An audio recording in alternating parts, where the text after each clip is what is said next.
Although the minister have not delegated, Minister Mkhunu, let me be clear so that I do not confuse which minister, delegated to us functions in writing, but from time to time would assist him to be able to do the work.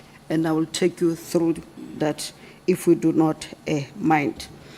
But also I want to say, although the minister, I'm on number 18, although the minister have not penned down the delegated functions yet, there has been functions that were able to deal with them arising from also our responsibility of accounting to this parliament in terms of 93.2. And on 19, in terms of us, the deputy minister, I did not possess any independent executive or operational authority, but accordingly, the deputy minister's primary responsibility is to support the minister in the development and implementation of policy, oversight functions, and strategic alignment across the policing sector. So the minister will be the one who determines the scope and the role of a deputy minister, which he did. But also, as the deputy minister, I account to Parliament and serve in the following portfolio committees. I serve in the Portfolio Committee of Police. I see my chairperson is there. I also serve in the Select Committee of Safety and Security in the NCOP. Also, I serve in the Joint Standing Committee of Intelligence, JSCI. And also, as the ministry, we sometimes have joint meeting with other portfolio committees. 2 weeks ago, I was representing our department with the Portfolio Committee on Health with SARS, discussing illicit tobaccos. And then tomorrow, I'm representing our department and meeting the Portfolio Committee on Human Settlement to be able to do that. And also, as a deputy minister, I serve in the following cabinet committees: Justice, Crime, Prevention and Security, JCPS. I serve in the Economic Sector Investment, Employment and Infrastructure Development, ESIT, and also serve in the All Joint Cabinet Committee and Cluster Meeting. I also serve as a District Development Model DDM champion of Nkangala District Municipality in Mpumalanga, but I also am appointed to serve in the following inter-ministerial committees: IMC, the first one, A, Extended Ministerial Multidisciplinary Committee, responsible for foodborne illness and illicit trade, and number 2, Inter-Ministerial Committee on the preparation for the 2026-27 local government elections. In terms of the police, maybe let me give you the setup of how big the police department is. The department consists of the South African Police Service, the Directorate for Priority Crime Investigation, DPCI, which we call it the Hawks, yes, and also 3 entities: the Independent Police Investigative Directorate, IPID, the Civilian Secretariat Police for Police Services, CSPS, and the Private Security Industry Regulation, SERA. As part of the ministry, we account to the parliamentary committees through tabling of strategic plans, budget and expenditure, annual performance plans, quarterly reports, annual reports of all of the SAPS, the DPCI, and the 3 entities. So prior to attending the parliamentary committee meetings, the ministry, together with the national commissioner, the national head of the Hawks, and the heads of the entities and their top management, we meet and prepare the report as per the agenda of the meeting that we are going to attend. As such, the role of the deputy minister, while constitutionally accountable to Parliament, can more appropriately be defined as a layer of strategic support without independent executive powers. Thank you, sir.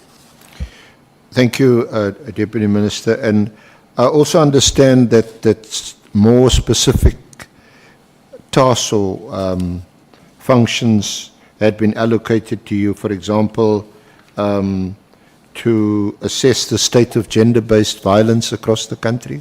Just talk to us a bit about that. Thank you very much, sir. The other thing I forgot to say, the role also of the deputy ministers. If you remember, the minister, when he was put on leave, it was 3 days before we had to table our budget in the NCOP. So together with Deputy Matali, we were able to do 3 statements. Because normally we'll share the entities, the 3 entities, the DPCI, and then give the minister the SAPS. So we had done for the entities, then we had to do also for the SAPS, because it was the last day, and if we have not done that as deputy ministers, we would have not having a budget by now. So the acting minister, Minister Mantashe, was appointed in the afternoon of the day before the tabling of the budget. So, but we had prepared it and give it to him, and when we went to the NCOP, we said to him, he must just read it, and where we have to come in, we will come in. And indeed, we had our budget passed in that. So that is also the other role of the deputy ministers that people might not be able to understand. Coming to your current question, when the acting minister, Professor Firoz Kachalia, was appointed, we sat together, and then we took him through what we were doing, and that we were not allocated responsibilities then. So after a week, he then called us, and then he then allocated us responsibilities for now, and he said we'll go on. So for now, I've been allocated to deal with the GBVF and all the infrastructure and everything related to it, and he assured also the support for me in order to be able to do that. He also delegated to me to deal with the integrated crime and violence prevention strategy and see whether it is working or need to be changed, and if it needs to be changed, to be able to do that. The third one, if you have read my doctorate, I am specialized in technology. Actually, my topic is factors that impact on e-government services in government, and fortunately, I chose the Department of Transport and Community Safety as if I knew I was going to be the Deputy Minister. So in our department, we're very backward in terms of technology. So he sent me to China with the delegation. I just have the name here.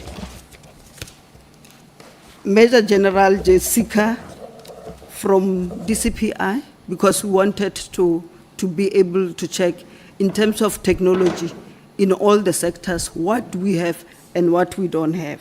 We also have Major General Mabuela from the DCPI, we had 2.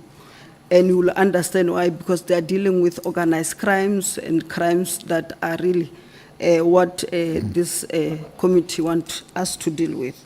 And Brigadier Dubazane, who's dealing with technology management services in the SAPS, and then Brigadier Mkhwanazi, who's dealing with port security, and it's mainly based at the OSHIA, the OR Tambo, and Brigadier Haint, who's the human resource development.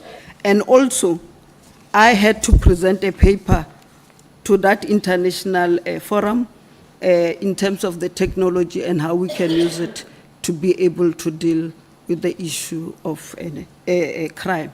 And Interpol also was part. Remember, they had their conference here, and then they were part there, and then we were able to share that the crime we have changed is in terms of your cyber crimes and others. So how do we assist each other to be able to do that. So those are some of the responsibilities that the minister have given us. And after coming back, we had a meeting where I reported to him, because also in China, I met the minister of police, just that they call it security, others in China. So I met him, and then I said to him, we would want to partner in terms of the technology, because they took the heads of delegations to see the technology that is used by police there. And it's very advanced. That's why you don't have crime, almost no crime in China, even when they have a population of about 2 billion. So they use the technology to be able to do that. So when I came back, we sat down with minister and the deputy minister, and then we gave reports. And then I suggested that the memorandum that we had spoke about training of detectives. So we need to include the technology part, because when you deal with technology, you can't just advertise it like a tender for catering, because it needs to be secured and make sure that it can be hacked and all those other things. I don't want to bore you with technical things of technology. So we gave a report to him, and then he accepted the report, and then we are going to write a report to the president to be able to suggest that we amend the memorandum to include technology. So it's very supportive and allow us space to do our work. Thank you. Thank you, Dr. Boshielo. Sounds like you've been very busy. It's almost, almost exhausting to hear you. My only day that is, I can show you my diary. Yeah. It's like this diary. Yeah. So my only day that is free is normally Sundays. Thank you. And it also sounds like the approach of the acting minister is somewhat different to Minister Mkhwanazi. Of course, it's different human beings. Surely you'll expect them that they will have different leadership styles. Now, talking about Minister Mkhwanazi, of course, this inquiry is mainly about the political killings task team, and on the 31st of December 2024, Minister Mkhwanazi issued that directive. So just to park it there, did you know about it? Were you informed about it? When did you learn about it? So just discuss that. Thank you very much, sir. I became aware of the minister's letter and directive, which was issued on the 31st of December 2024, while it was circulating in the social media. And I assumed it was fake, until when the minister called me in the early January, around 6-7, to inform me that the letter that was circulating was not fake. He wrote it himself. I thanked him for clarifying the status of the letter, and the minister further confirmed before this committee that he is the author of that letter. Mm-hmm. Thank you very much. So what was your reaction when you, did you see the entire letter, which is SP2 to your statement? Did you see the entire letter on social media, or was it sent to you? Did you receive it? When did you first see it? No, I didn't. It was not sent to me. If you can look at the letter, there's no CC deputy ministers or CC whatever. It was just a letter addressed to the National Commissioner by the minister. So it was not sent to me. As I said, I saw it in the social media, and I just thought it was a fake letter. So until the minister, called me and said, it is not fake, he wrote the letter. In terms of how I felt, I was a little bit disappointed that I thought we were working together, And before he could take out the letter, I've read all the letter, all of it. Yeah. And I thought he could have, as deputy ministers, maybe, discussed it with us, but maybe as the executive authority, he felt that he didn't want to discuss it with me. But I was disappointed, yes. And you expressed no view on his authority to issue such a directive or the lawfulness of the letter? As I said, maybe because he's a executive authority, he used that to do that. And I think he had powers to use to issue the letter, and he used it accordingly. Mm-hmm.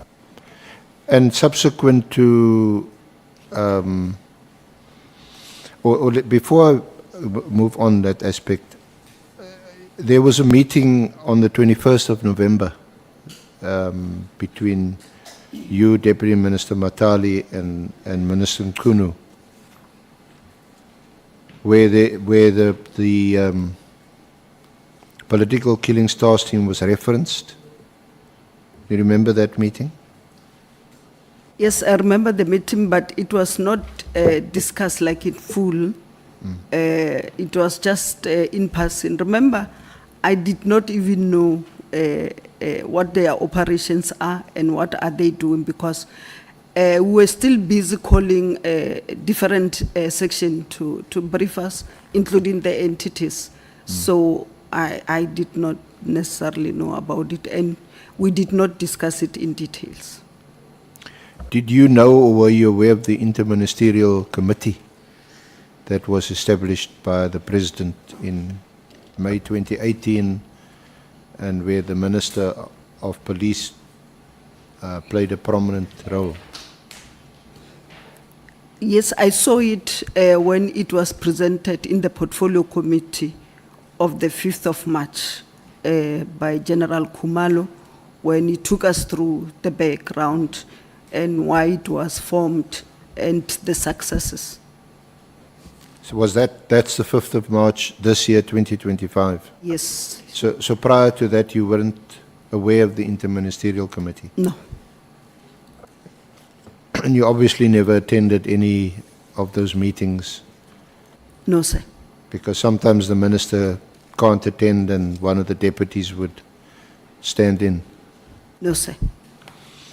The only time that we discussed about it shortly, it was when we were dealing with the organizational structure, and then saying in terms of the matters that we see increasing, how best can we be able to come out with a strategy or a structure, a permanent structure to deal with this. So that was the only one. So I never attended any meeting of the PTY or the IMC.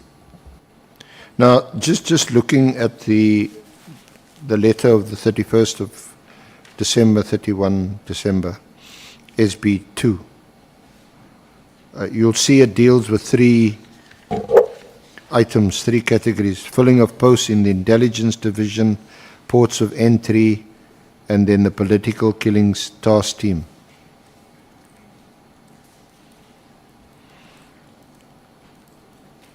Have you got any views on whether these 3 areas or any one of the 3 areas falls within the executive authority or should fall under the operational authority of the National Commissioner?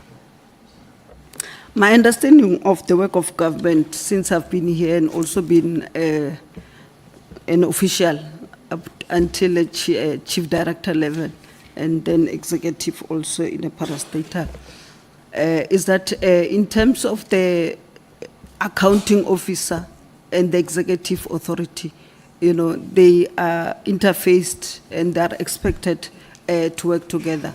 So the executive authority will deal with strategic issues from cabinet, from parliament and others, and then the accounting officer will deal with the implementation in terms of that. So my understanding is that the 2 should have met and be able to discuss issues that were raised in that letter rather than start writing letters to each other.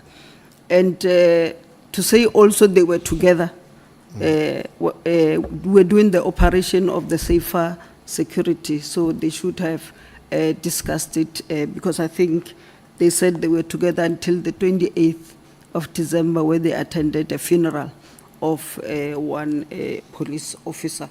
In terms of the feeling, the other one I think of the PKTT I've answered. In terms of the filling of post in the intelligence division, the minister halted the filling of posts immediately until substantive discussions between himself and the national commissioner take place.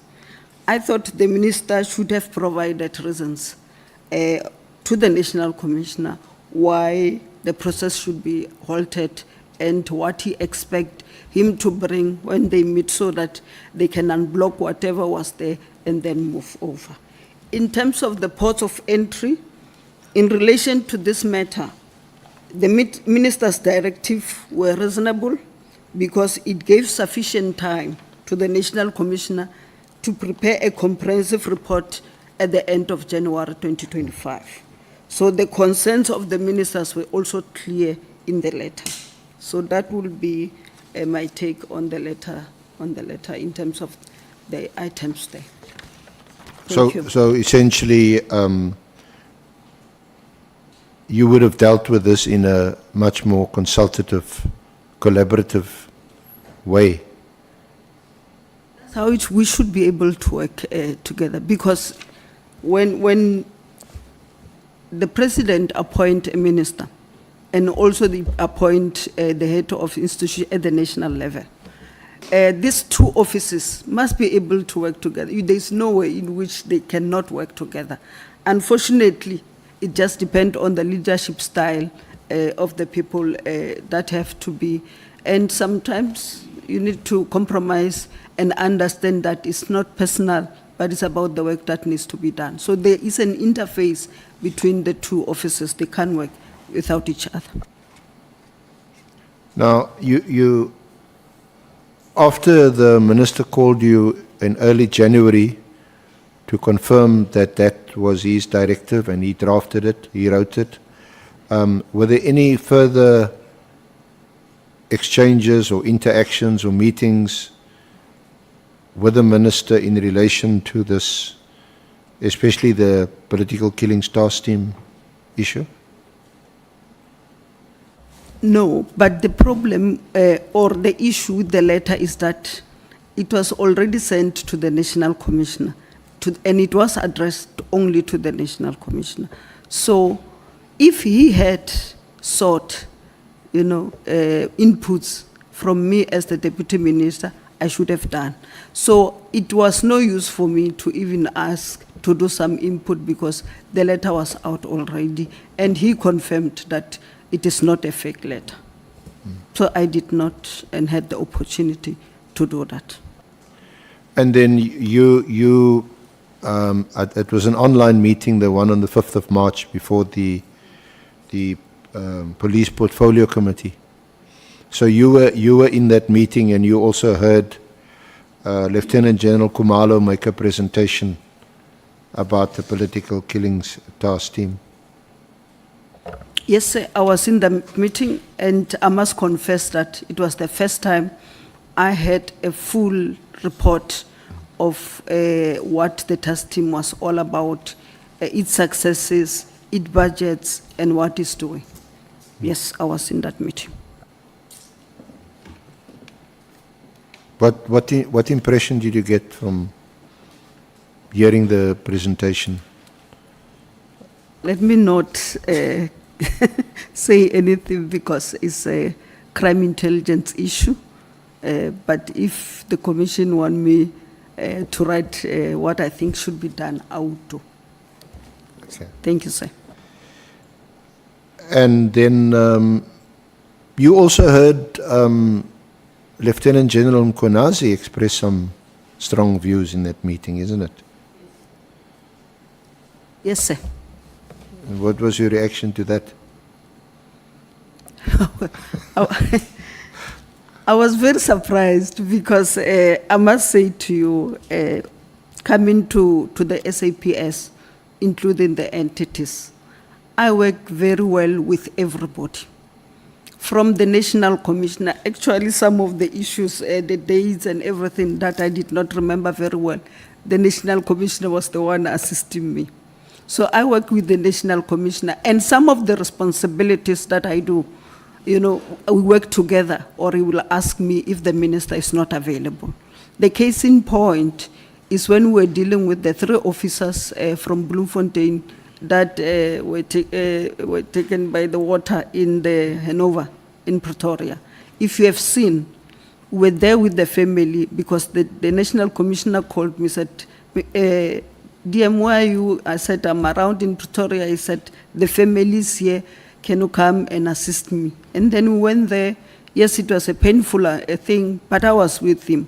And I asked him, because everybody was crying, and he was like strong.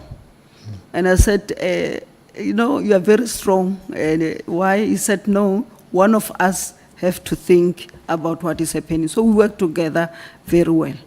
And we buried them, we were together, we did the memorial, we were together. The Deputy National Commissioners also, and the acting, we work together. The Divisional Commissioners, we work together. Executive Director of IPID, we work together very well. And then the DG of the Civilian Secretariat, and also the CEO of CIRA and everybody. So in terms of working with the management, including the provincial commissioners, they would have even programs now and ask the national commissioner to send me. Recently, in 2 weeks, I was in Mpumalanga, Elukwatini, having a Mbizo there with the chief and other things. And then I was also in Tlatlaganyani in the northwest, dealing with Samazama issues, and the national commissioner and the provincial commissioners were working together. So when General Mkhwanazi said those things in the meeting, I was a little bit surprised because we had meetings and he didn't raise those things in the meetings that we will normally have as SAPS. Thank you, sir. And then on the 6th of July, we even more surprised when there was a media briefing by Lieutenant General Mkhwanazi. Yes, sir. I was surprised. Actually, I didn't even see it until somebody phoned me and said, what is happening? Are you watching TV? And I said, no, I like reading more than watching TV. He said, no, I'm reading. And then he said, watch the TV. And then when I switch on the TV, there I see General Mkhwanazi, and I was surprised. Yes. Did Minister Mchunu speak to you about what Lieutenant General Mkhwanazi said on the 6th of July subsequently? No, sir, but we had a meeting. I think the National Commissioner said it, and I think also the Minister said it. We had a meeting, the 4 of us, the 2 Deputy Ministers, the Minister and the National Commissioner. We as Deputy Ministers, let me talk about myself. As Deputy Minister, we raised a concern to say we think the Minister and the National Commissioner are not talking as much as they should, and as a result, it frustrates us and also frustrate other senior managers. And we ask them to sit down and sort whatever it is so that we can be able to work. And indeed, they took our advice. But also we raised another concern that we're observing, that they also need to meet with DNC Sibia and Lieutenant General Mkhwanazi, and then sort everything out so that we can be able to work together. And I think they met. They met with the National Commission, the Minister and the National Commissioner, and also DNC Sibia and Lieutenant General Mkhwanazi, because if you remember in that statement of the 6th, he said they met, but he doesn't work with criminals, something like that. But it means the meeting takes place because as leaders we could see there was a problem, it was going to affect us. Thank you. Okay.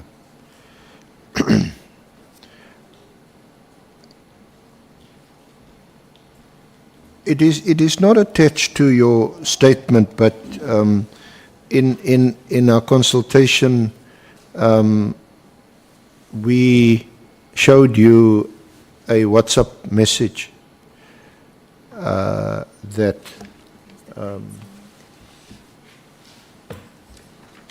was sent to you, so you can confirm receiving it from General Sabia, Lieutenant General Sabia, on the 16th of October. It just says, "Good afternoon, DM," so one wasn't sure whether it's a reference to Deputy Minister Matali or to yourself. Was that a reference to you? Yes, sir. So this is about the crime intelligence procurement of new spyware equipment. So just talk to us about this WhatsApp that you received, and what was your reaction? What did you do about it? Thank you very much, sir.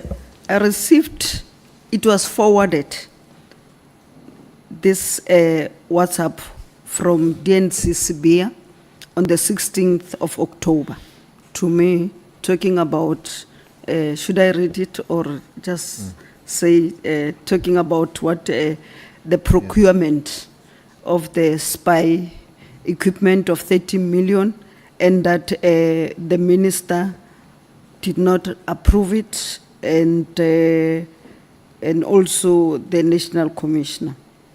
So it was forwarded at that time. I did not comment. Oh, the comments that DNC Sibia wrote was the first one. He said DM should take note of the above exercise and exercise vigilance with any type of electronic communication such as cell phones, emails, etc. So it was like they are buying this equipment to back me. And the second one, he said, Mr. Matebula has also been briefed in terms of ANC leadership. Mr. Matebula is the head of security of the African National Congress. Both WhatsApp were forwarded, not necessarily from him. Then he forwarded another one, because I didn't respond firstly. He forwarded another one which says, my suggestion that we should commit the national commissioner to this. He needs to come out and say whether he knows about it or not. He must also investigate, and if yes, why was the minister not informed? And I must say, SC, that the reason why I didn't respond is because you know that ministers don't deal with procurement issues. It's the national commissioner as the accounting officer that deal with a procurement issue. So I didn't respond to it because I didn't believe that a person of that caliber, the DNC, doesn't know the difference that between the accounting officer and the executive of authority in terms of the SCM issues. But then, because I was a little bit worried, I forwarded on the same day the two to the national commissioner. And the national commissioner phoned me and said, DM, this is not true. People want to bring, friction between us because they see us working well together. But he said, he assured me and said, I'm going to make sure that I'm going to investigate this and give you a report. Indeed, he investigated the matter, and then he involved the neutral intelligence, NICOC, and then SSA, and then he then sent me a message to say he has investigated it and dealt with it, and I was fine with it. Okay. And subsequent to that, you didn't receive any further WhatsApp messages from General Sabia? No, I did not. because I also informed him that I'm sending all these messages to the National Commissioner. But why do you think he forwarded this WhatsApp to you, or these WhatsApps to you?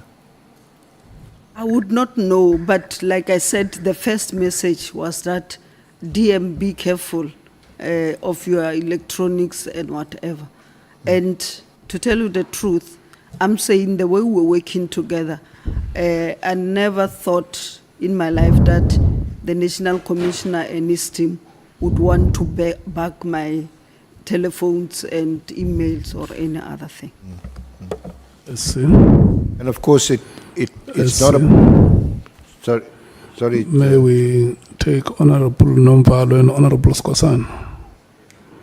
Okay, Honorable Nomvalo. Yeah, no, thank you very much. I just need some clarification. DM, did the National Commissioner share with you the outcomes of the investigation when he said to you, I have investigated the matter? Did it end there, or he went further to say, I investigated it and these are the outcomes?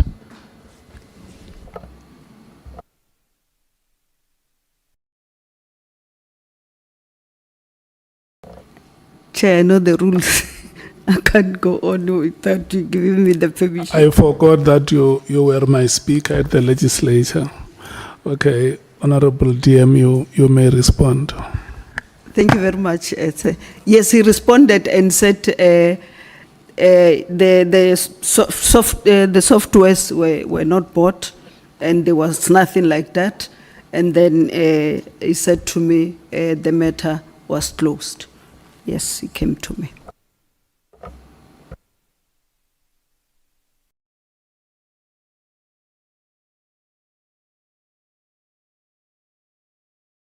See, we may proceed. Thank you. Thank you, Honourable Chair. Honourable Deputy Minister,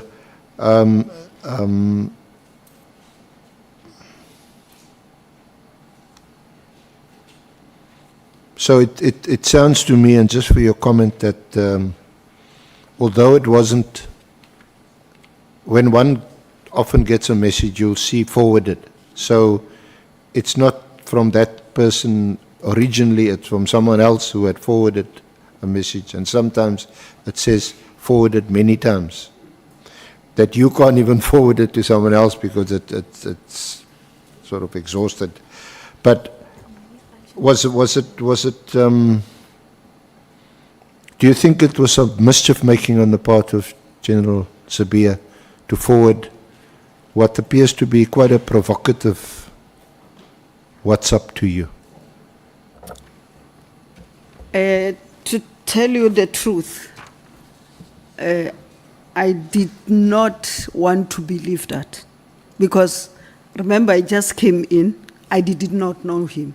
So I wanted to give him the benefit of the doubt. Actually, can I read what the National Commissioner responded? Also, it will be assisting Yeah, please the do. member Thank there. you. Okay, thank you. The National Commissioner responded and said, even in DM, the circulating messages about the CI having procured a spire wire over the weekend by DIFCOM and CFO, it refers. That's the one I did. I sent it to him. These officers were already out of office last weekend. If ever there is such, it would have been procured by those who were out of the country, which is none of the above. Somebody wants to find a reason to arrest them again. Let's not fall into this trap. I can, however, ask the matter to be investigated by NICOC or DI, somebody neutral, but I need detailed briefing by the source. Thanks. So certainly according to... I'm sorry. You minute. As I was saying, so I wanted to give the DNs, because I did not know him, I met him there. I wanted to give him the benefit of the doubt and not rush into judging him. Thank you. Okay. Then just Coming to- SC, may we take Honorable Sangwan? Sorry, SC, I know you don't like to be interrupted. Sorry. No, I just need clarity on the good morning, Honorable Deputy Minister. Clarity in the response. Maybe we can be furnished with that response from the National Commissioner. But did you say that he's saying that they are trying to get the DivCom CFO arrested again? Is this the CFO that was arrested with Lieutenant General Kumalo? Yes, remember, he was talking about the CI. The CI is the crime intelligence, yes. So it would be the people who were arrested Yes, with, yes. okay. Thank you very much. Thank you very much. Advocate. Thank you, and thank you, Honourable Member Sangoni, for that, seeking that clarity. So just to conclude on that there seemed to be some ulterior, sinister motive behind copying you this WhatsApp. So I'm still saying, as I wanted to give him the benefit of the doubt because I don't know him very well. So, yeah. So, Deputy Minister, just in terms of some concluding... Sorry, sorry? Yeah, just for the record, I never also discussed these messages with him, with the DNCCB. I only forwarded to the National Commissioner and got response from the National Commissioner. Just for the record, I never discussed these messages. And I think just for the record, the way you dealt with it was entirely proper and correct, that you wouldn't get embroiled in matters of this nature. I think your evidence was that this was in any case beyond your sort of job description, and certainly the minister wouldn't become involved in matters of this nature. Yes, sir. Can we just deal with some comments you make in your concluding remarks from paragraph 48 onwards? Do you want to comment, make some comments there? Yes, sir. Thank you very much. In terms of my thinking is that, I don't know, I know other people don't think this ad hoc committee is not important, but for me, it is very important, and I'm stating the reason why I think it is relevant and important. I think the work of this ad hoc committee must lead to a SAPS that is not only effective, but is trusted. And based on the evidence that have been presented before you by the Minister, the National Commissioner, the DNC, and the Provincial Commissioner, I believe that trust will be built on 3 pillars. The first one being the pillar of lawful process, where the roles of the executive, the accounting officers, and bodies like the IMCs are understood, respected, and not circumvented. And also the second one, the pillar of internal accountability, where decisions are made transparently within the ministry, utilizing the full capacity of deputy ministers. And the third one, the pillar of external oversight, where bodies like the IPIT and Parliament itself, including the portfolio committees and the standing committees itself, are empowered to hold the police accountable without fear or favor. The allegations that brought us here, SC, are a symptom of the failure of these pillars. That is according to me.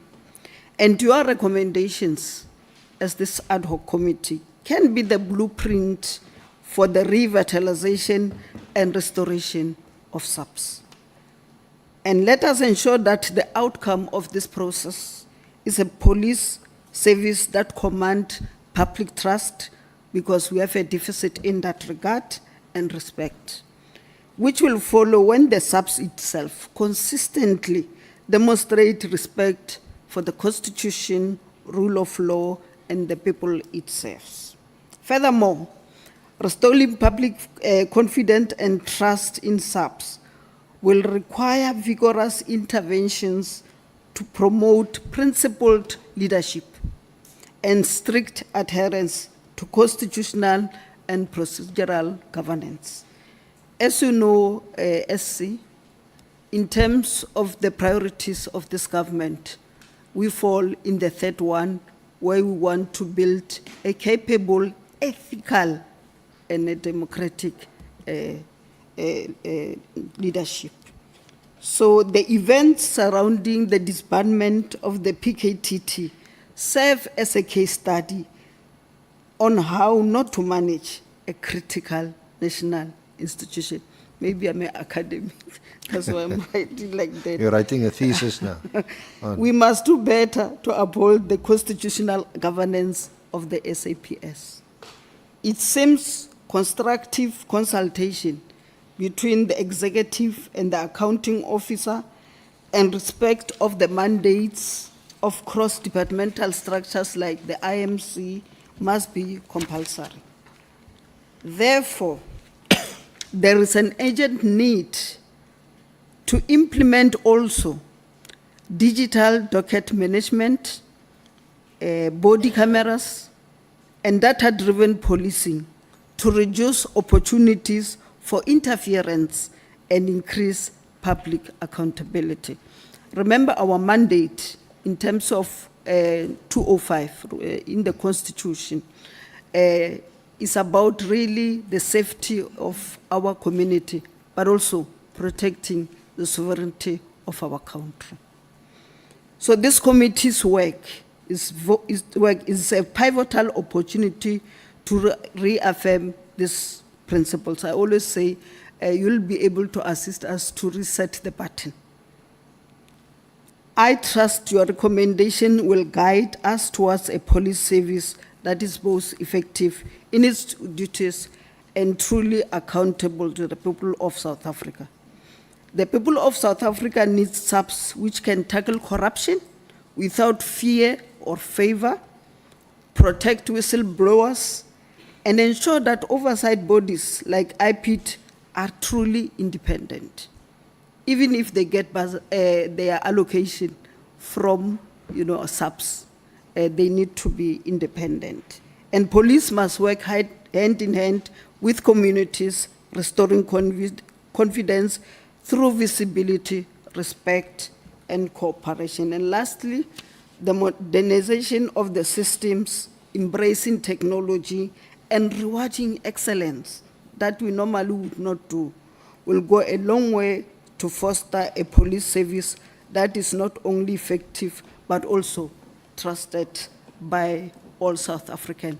That's why I think this Ad Hoc Committee is relevant and is important, and I'm happy that it has been reconstituted. Thank you very much. Thank you very much, Deputy Minister. Thank you for your cooperation once again, your contribution, your insights, and your very sound advice and views on the way forward. Thank you very much, Honourable Chair, Honourable members of the committee. That concludes our part of the evidence. Thank you. I want to thank the two of you very much, the SC and the Honourable Deputy Minister, because this is the record time that we... And I think it's our first female witness. It's the record Maybe time we should that have more. we could ever conclude a statement. Honourable Matthews. Thank you, Chair. Mine is just a clarity question. Dr. DM, I missed the name of who is the head of the ANC security, head of ANC, what is your security portfolio in the ANC?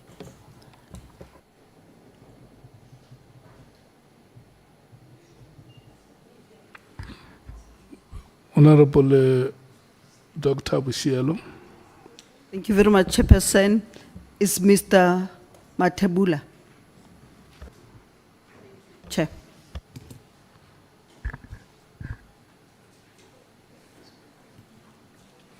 Honorable Matthews, can I get your signal? Are you fine? Thank you. Okay.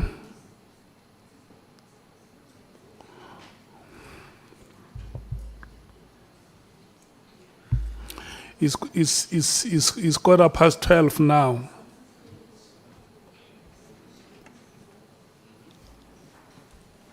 And I think we can take 2 or 3 speakers before we go for a break. And today, a full member is allocated 20 minutes or less. No 1 hour today. And if you have nothing to say, you just say nothing to say. And then we pass. Yeah. So it's now 20, it's now 16 minutes past 12. We are going to start at 20 past 12, just for you to drink water. So we are going to take 2 speakers before we break at 1. Honorable Sokanyile, are you ready at 20 minutes past 12? Honorable Nomvalo, are you ready at 20 to 1? Okay. Thank you so much. Chair, 20 minutes for full No. Alternates? Honorable Sokanyile is today a full member. No, I'm And, asking time, Chair. No, I'm coming there. Honorable Nomvalo is a full member. So I'm going to take the 2 full members. I allocate them 20 minutes each between now and 1 o'clock. When I come back from lunch, Honorable Shongwe, I will tell you how much time I allocate to an alternate member. So, You must lobby me. You must lobby me at. Thank you so much, Dr. Boshielo. Please drink water.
can see that your mouth is already open and you are asking a question.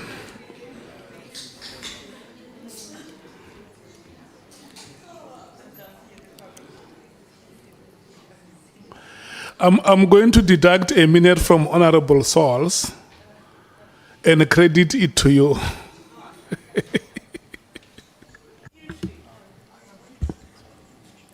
Good morning or afternoon, Chairperson. Let me greet you. Let me greet the honorable members that are here. And let me greet the senior council and the team and the administration.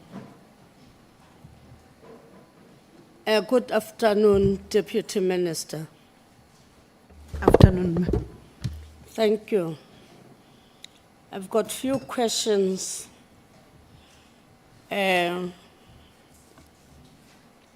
Whereby I will start when the minister was here. When the minister was before this committee, he gave the evidence that he issued the directive based on the authority granted to him in terms of Section 207, subsection 2 of the Constitution of the Republic of South Africa. Then if you'll go to the Constitution, it will talk about the control of police service. Then that subsection, it provides that the National Commissioner is responsible for controlling and managing the police service in accordance with the National Policing Policy and the directions of the cabinet member are responsible for policing. Then, here is the question. Do you agree that the directive that was given by the minister on the 31st December 2024 to disband the PKTT immediately fell within the scope of the minister's authority to issue policing directive? Do you agree to that?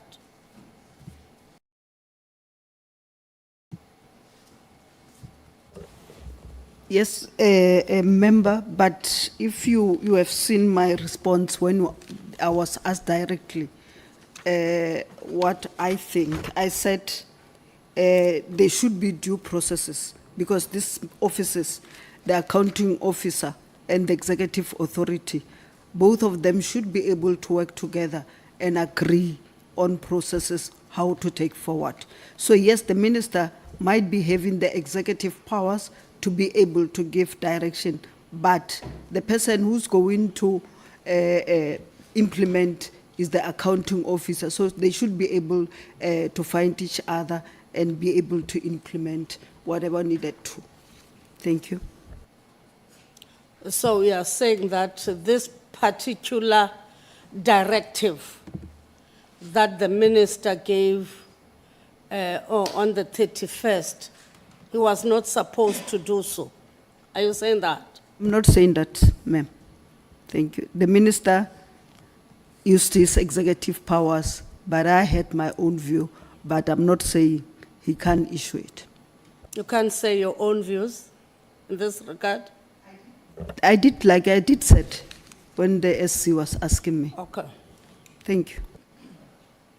With reference to paragraph 26, you indicate that you had a telephonic discussion with the minister regarding the directive to disband the PKTT.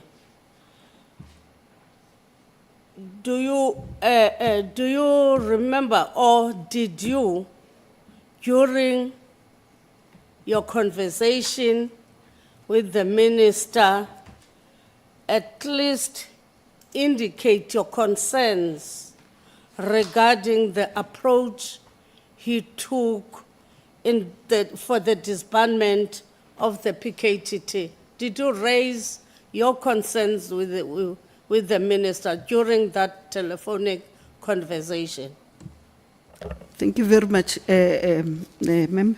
As I said, the minister phoned me. I thought the letter was fake, so that's why I didn't even follow it up, because there is a lot of misinformation and fake news going on the social media.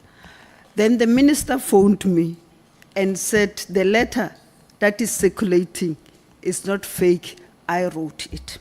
So there was nothing I could do. The letter was already written, the letter was already given to the National Commissioner, the letter was even, out there in the social media. So I did not ask him why he did not tell me or not tell me. So it was like him confirming to me that it's not fake. He wrote the letter.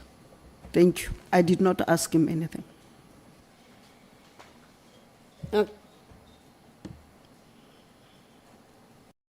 Honorable Sangoni. Thank you, Chair. DM, what made the minister call you and tell you that it's not fake? Did you ask him, or did he just of his own volition decide, let me call the DM?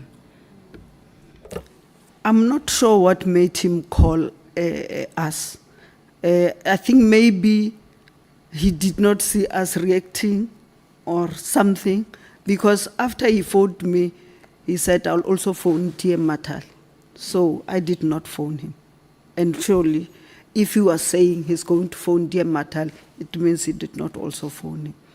For sure, he was surprised that why don't we ask about it? So, no. So even yourselves, you didn't say, hey, God, a minister issuing such a directive on the 31st of December, people are happy. You didn't say, oh, minister, why? And you are saying that immediately, and on the 31st, you simply said, oh, by the way, it's already on the Facebook, on TikTok and whatever.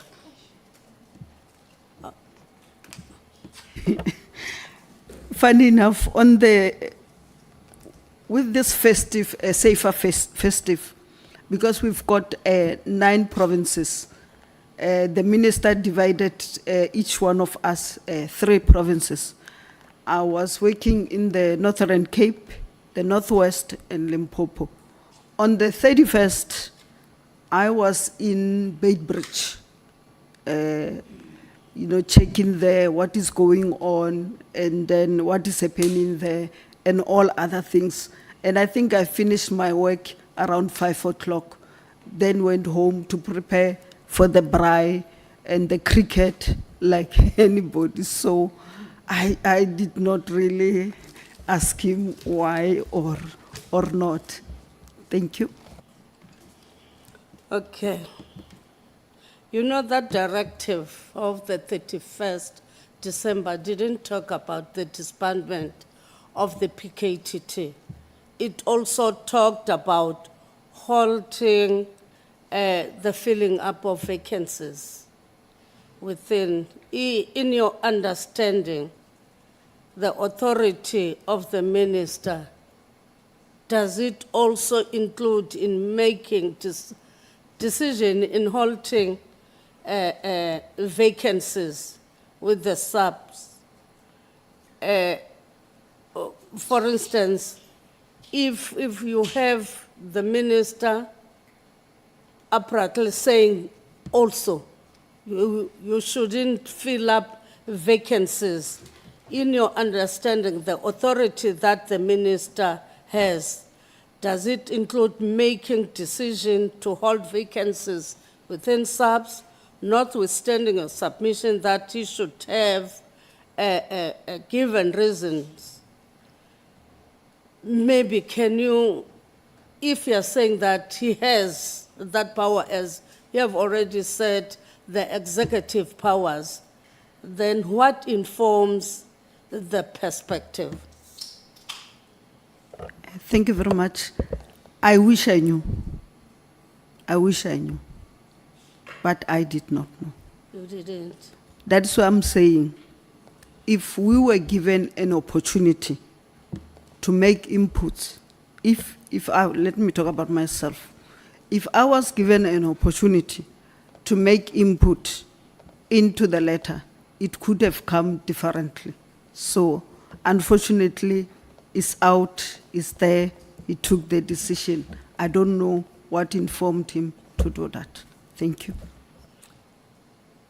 Do you understand the instruction, that is the one of halting or in vacancies, not to fill up any vacancy, or the directive as a policy related, or it's an administrative or an operational in nature, in your own understanding? Thank you very much. It's both administrative and executive. Because if you are talking about top management, there's no way in which the National Commissioner can do that without discussing with the minister, because at the end, it's the minister who must finally agree on that one. So that is what I'm saying. From where I am, to say it must be halted, and you said it also, if you halt it on New Year Eve, when we are busy with crickets, it will not be immediately like you are saying, and because most of the people, including the National Commissioner, was on leave.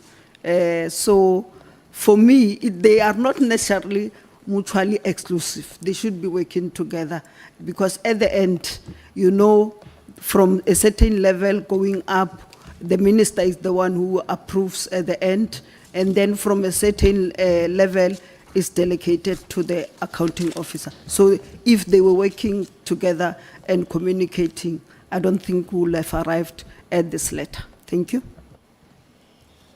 Thank you, Deputy Minister. You are saying that, for instance, in paragraph 21, you have served also in several cabinet committees whereby there were many IMCs. In fact, you indicate that you serve on 2 interministerial committees. The first one, the Extended Ministerial Multidisciplinary Committee to respond to foodborne illness, Wara Wara.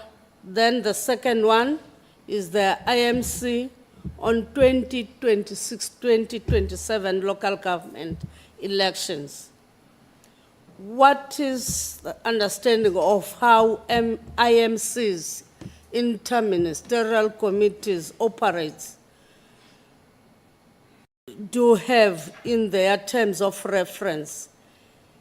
Is there a specific duration for their establishment? Thank you very much. Just for correction, I am serving in these committees. Oh, now? Yes, Okay. as I'm talking to you, I'm serving in these committees. In terms of the interministerial, you are appointed by the president, like you are DDM, if you are a champion of DDM of Nkangala. You are appointed by the president to be the champion of that. So in terms of serving in the interministerial, the IMC committees, you are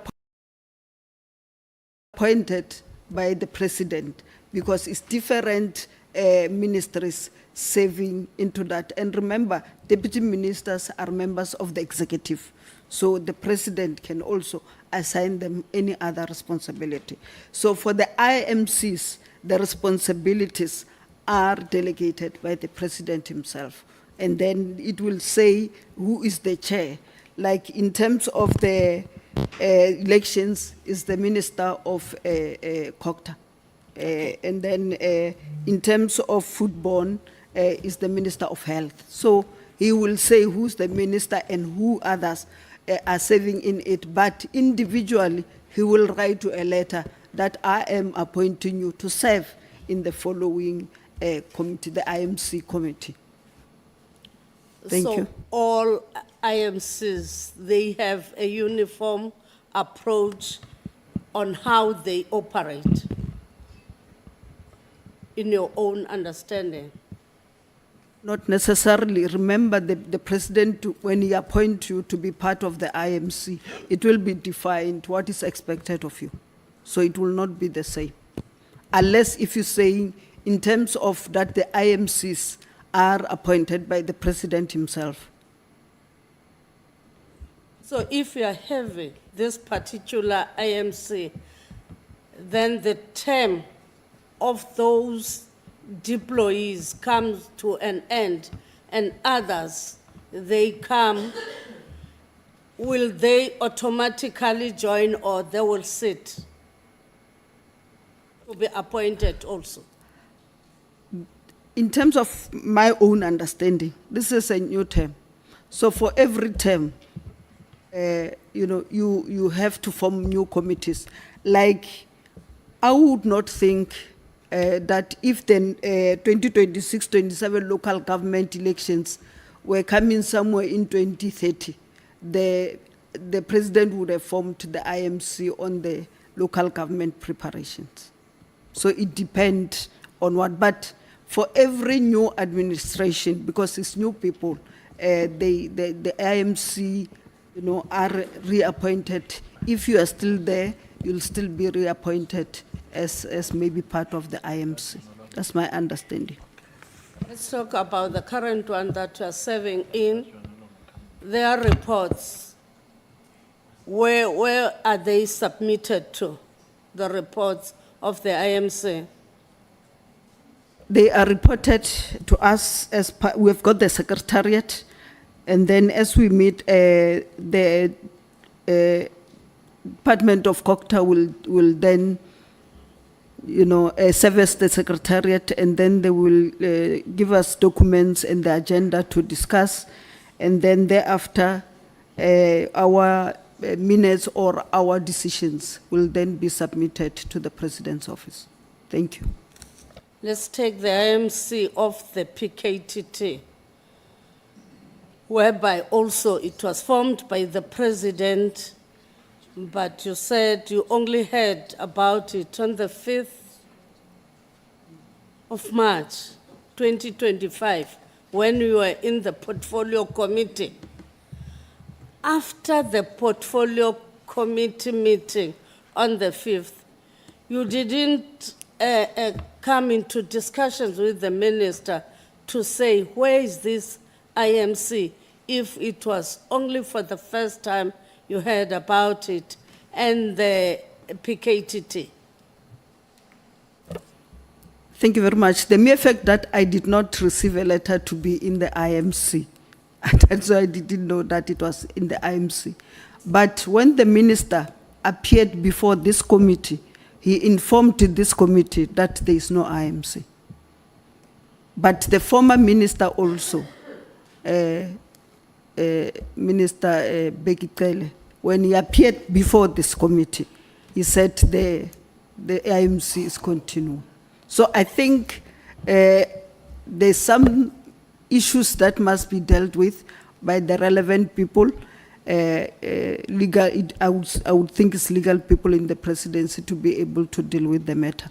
But I know that if you serve in the IMC, you get a letter from the president informing you that you are serving in this committee.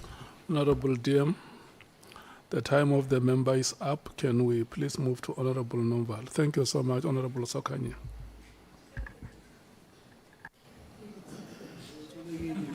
Yeah, thank you so much, Chair. I don't think I will be long, Chair. DM, good afternoon. Afternoon, sir. There is a contestation of terms before this committee. When the first witness appeared, General Nhlanhla Mkhwanazi, on the PKTT name, he gave us the name PKTT. And the next witness that followed after him, the suspended Minister of Police, came with a different name, which is the NPKTT. Now, in your statement, you are saying it's the PKTT. Now, the confirmation that I need is, have you just written hypothetically, or you have written the name with a full understanding that this is the actual name that was agreed upon? Thank you very much.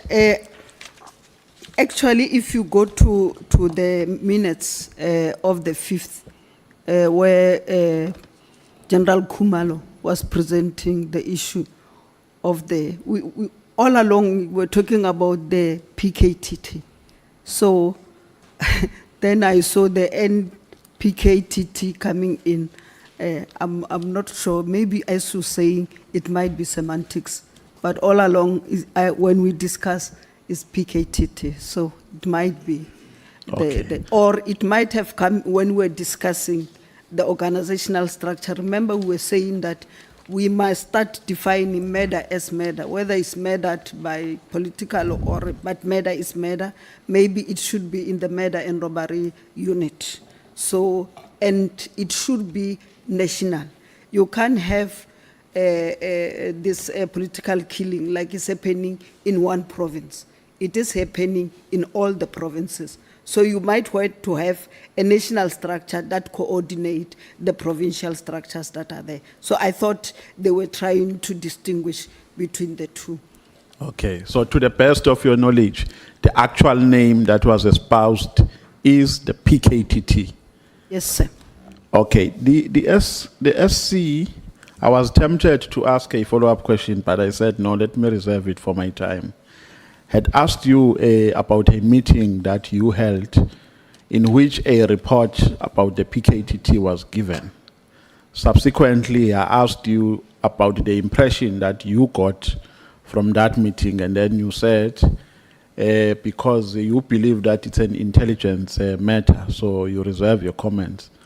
But I think the question was actually in relation to the impression in the context of the performance of the PKTT, that in your view, did you get an impression that the PKTT is functional, or it's just a ceremonial structure which is no longer effective? So along those lines, which impression did you get? Thank you for clarifying the matter. As I said, I did not know much about the PKTT. In that report that was presented on the 5th of March, the successes, why it was formed, the successes that were there, the challenges of the misinformation and all other things were put there. And where I am, I'm not able to go out really and check whether it's right or wrong. Yeah, but the impression that you got at that time, what impression did you get in relation to its functionality?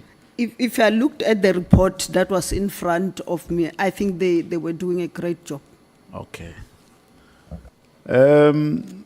You know, when you get into a normal workplace, as a human being, it's easy to detect when there's a toxic environment or when there's factionalism. You detect through the language and the mood that no, this one is in good terms with that one. These ones are not in speaking terms. Now, what overall assessment you can make about factionalism in SAPS? According to you received a message from Sbia, which was forwarded to you, and he says to you there is this procurement of spy equipment, you must be careful and so on. And at a later stage, you realize that this was concocted because an investigation thereafter was made, which actually proved that there was no such. Now, out of all these happenings, what is your final determination? What is your final observation? Is there any deep-seated factionalism in SAPS? Or is there any toxic environment?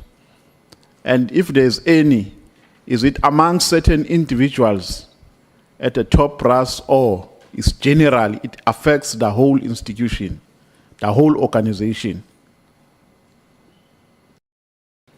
Thank you very much. I think firstly, you are right. As a leader, you are able to get into an organization and see that there is a problem.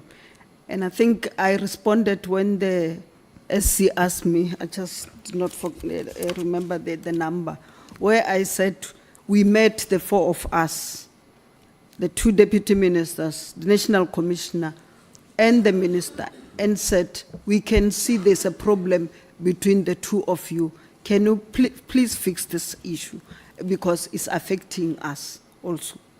And we said, we have also realized that you, the national commissioner, you are not in good terms with DNC Sibia, and there's also issues between Sibia and Lieutenant Mkhwanazi. Can you please meet with them and make sure that they find each other so that we can be able to work better and move forward? Because we didn't want to choose, whether, like you say, which faction you want to be in or what, because we wanted a SAPS that was working. And indeed, they did that. And unfortunately, like I said, when you heard him on the 6th of is it July, when he said, yes, the meeting was there, but I don't work with criminals, whatever it is. But we did that, and we asked even the minister and the national commissioner that when you work together, at least once a week have a meeting, not necessarily write letters to each other. When we reach a letters level, it means there's no level of trust and respect, and then that would be a problem.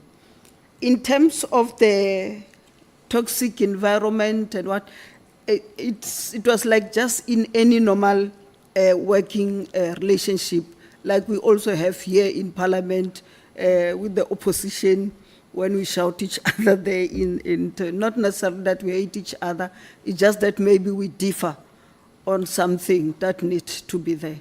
But I think, according to me, it might not be true. It might be one to be briefed. Is that the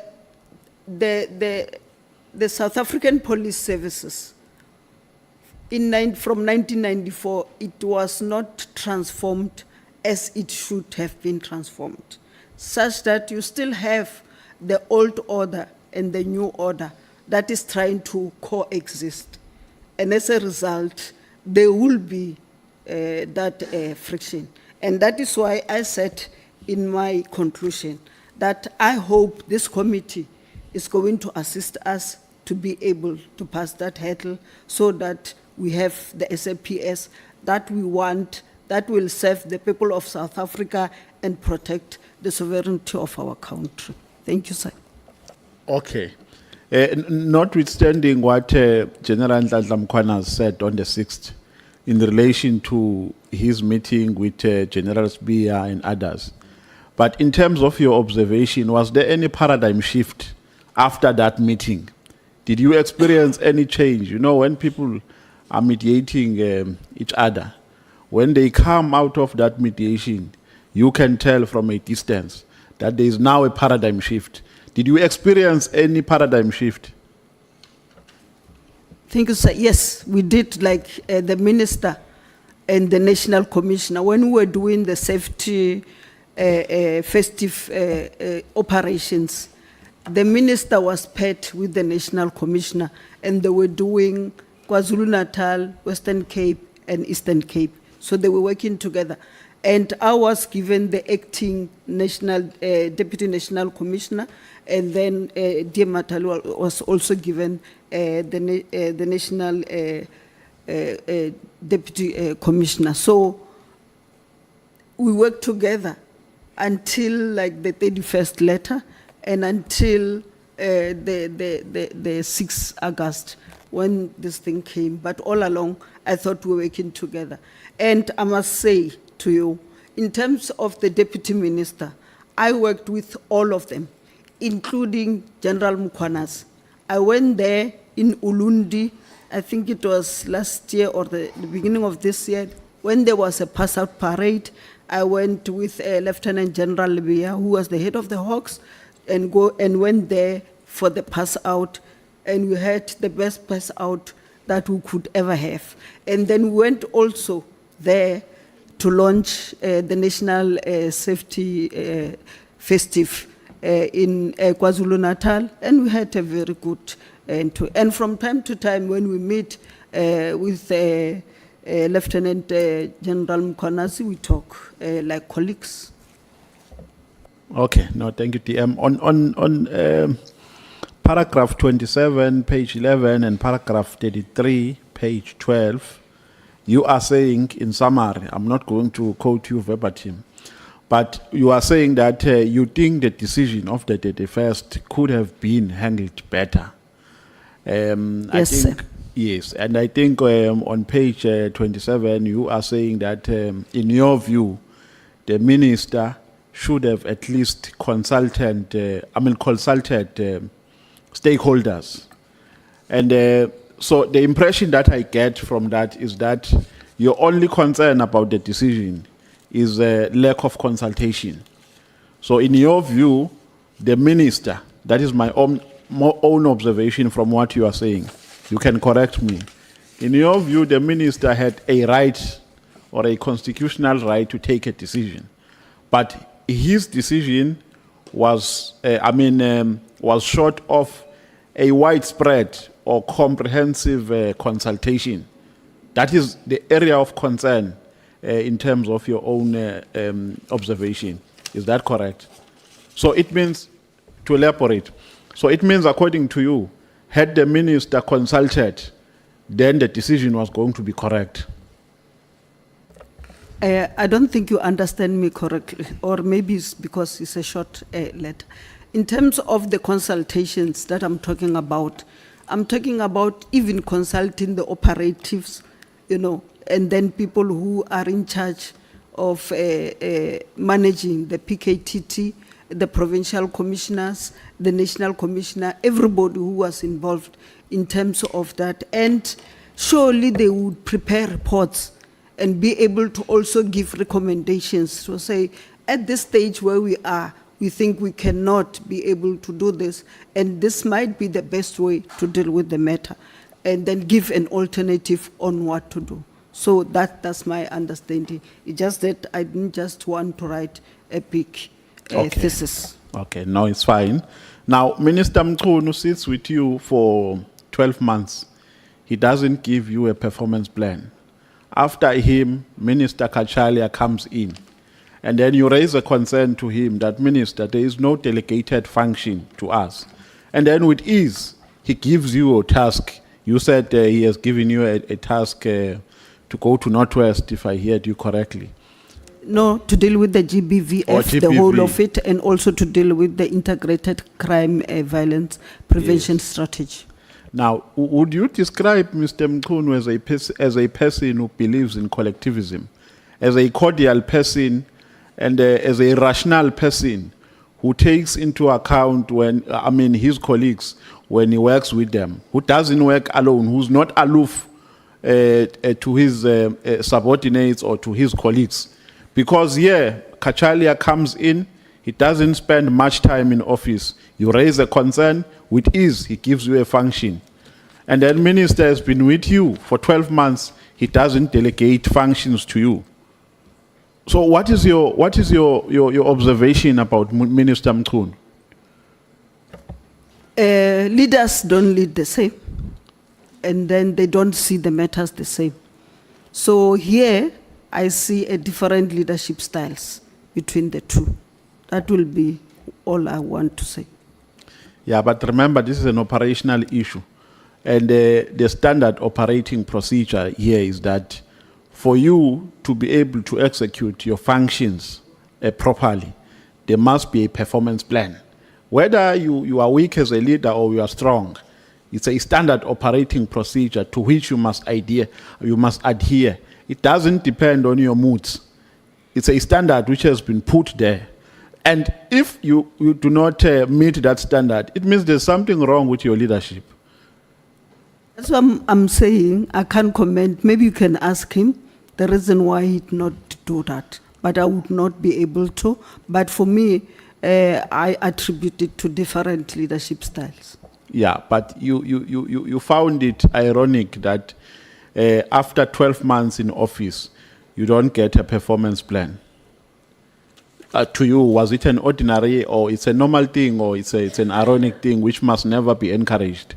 I tried to raise it at some point, and it was coming, I thought, yes, I agree with you, it must not. It's Okay, not. then the last question, second last, the chair will kick me out, I know, when I'm running out of time. The second last question, you are correctly saying, yeah, that as a deputy minister, you are accountable to Parliament. Now, you are not given this performance plan by the minister. You go to Parliament, and you are not raising this in Parliament as a concern, because had you raised it in Parliament, Parliament was going to use its oversight responsibility to say, Minister, this is undesirable.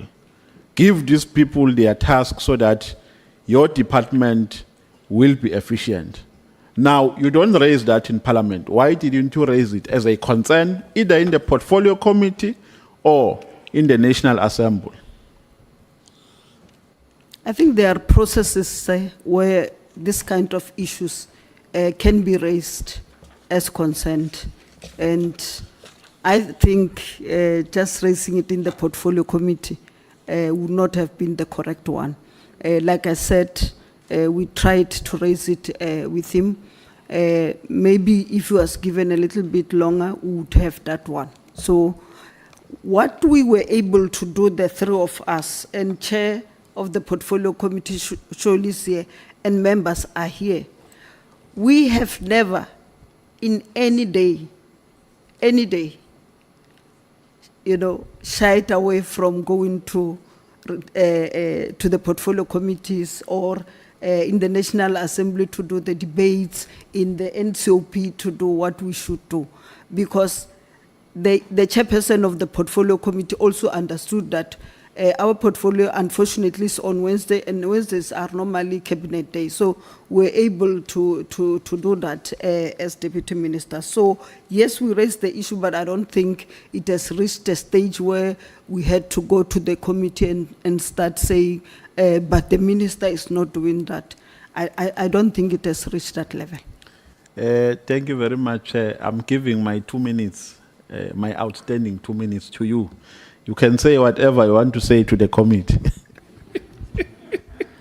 Thank you so much. I will bank the 2 minutes. Honorable Sangwen. Thank you, Chair. Thank you for being so kind today, Honorable Nomval. DM, when you raised this issue of lack of delegation with the minister, I heard you saying that you thought it was coming. I'm sure you didn't raise it once. What would be the minister's response that he was not delegating to the DMs? I would take that he was saying we should be able to understand. He should be able to understand what is going on in terms of SAPS, because it's huge.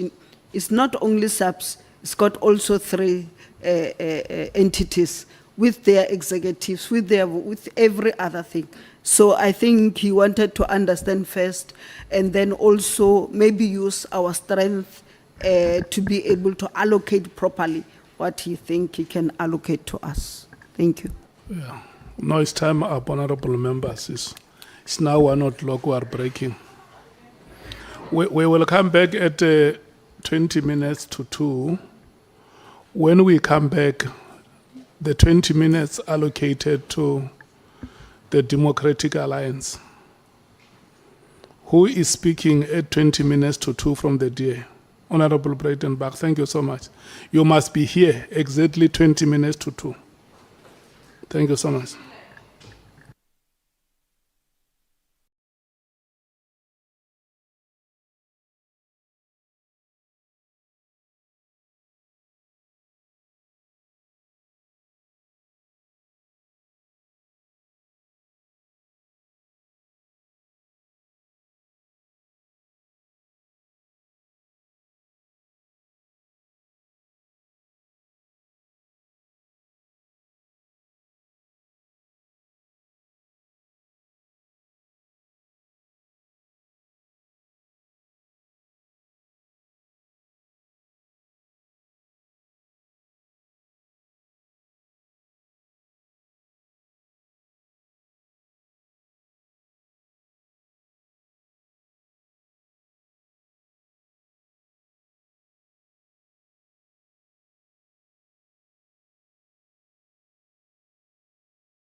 area. Then people will come one by one, and then they will ask, complain that the police take the bribes. When I went there, they didn't what and do what and whatever. We know them, all of them. And then even when they come, you know our people, when they see you, even if they've asked questions, they will still want to ask because deputy minister is there and the MEC. And then thereafter, the local ones, the mayor will do in the language that they understand, and then the provincial one will Thank you. do. I get the idea. Thank you. I don't mean to interrupt you, but there's a time limit. So you interact with people, you find out what the issues are that people on the ground are struggling with. Tell me about implementation. In terms of the implementations, because that's what I'm saying, when I go there, I don't go there alone. I go with the mayor, I go with the MEC, I go with the provincial commissioner, of course, with the management. When we finish, I would expect the provincial commissioner, because that's the one I would have control over, to say, Dr. Mkhwanazi, can I... You can carry on. Don't worry about these people. Carry on. I would say, Dr. Mkhwanazi, I would expect a report in 2 months' time. And then he'll bring it through the national commissioner to say, in terms of this one which they raise, this is what we do. In terms of this one, this is what they do. And also that day, what really impressed me was that we also had the gift of the givers. I think they also operate in the area because we had all the stakeholders. So this isn't a publicity stunt for gift of the givers. Can you just tell me? Then I said in a Deputy month. Minister, no, just a moment. I want you to answer my questions, Yeah. please. So listen carefully to the question. It's a problem that most politicians seem to have. They don't listen to the question and they give any answer they feel like, forever. I want to know about implementation. You mentioned a couple of things. Did you do anything about the implementation there, Robin? Yes. So what? Yes, I did. Tell me. I went back to the chief. The chief was worried about the security, and he was worried about the guns that were going in there. And then we were able to increase the number of police there. And then he even said to me that he's satisfied with how we have dealt with the issue. Thank you. I presume you could do the same sort of thing here in the Cape Flats, where people are being mowed down daily. Send more policemen and reduce the amount of guns. Any plans to do that? I've been, actually, we were sworn in on the 2nd of July. On the 4th of July, we were at Hanover. And I was chairing the public hearing there. And we had the police over this side, and we had the communities over this side. And the community were saying to us, we don't trust this police, they are not doing their work. And then we're able to. And from there, yes, I've been to the Cape Flats, to Guguletu, to Samora, to Atlantics, and everything. We have a special operations that we want to do. I will not be able to disclose it here, but we have a special operation. Of course, I wouldn't expect you to disclose it. I'm interested in implementation. So you have a plan, and you're going to implement it. We will implement it, including, remember we signed the memorandum of cooperation with the city and the province, so all of us will be doing that. We'll be watching. Are you aware, Deputy Minister, of any occasion where the minister, the suspended minister now, Mr. Mkhwanazi, interfered in the operational issues of the South African police? Any at all occasion, in your view? I would prefer that you be specific so that I can just be able to answer. I think the question is reasonably specific, Deputy Minister. Are you aware of any occasion at all that you hold personal knowledge of that the suspended minister, Minister Mkhwanazi, has interfered in the operational issues of the South African police? I'm not aware. How long have you been the Deputy Minister of Police? From the 2nd of July 2024. And yet the minister is yet to delegate any functions to you? Yes, ma'am. Have you discussed this with him? Yes, I have on how many occasions? more than 3 occasions. More than 3? Yes, ma'am. He's a difficult man. He doesn't listen. Comment on that, ma'am. Have you told him that you're unhappy about it? Yes. And still he doesn't listen? No comment on that one, ma'am. Well, nah. Dr. Boshielo, you must not have a problem of using the title honorable member. Thank you very much. Thank you so much. Thank you. Sorry, Chairperson. I really apologize.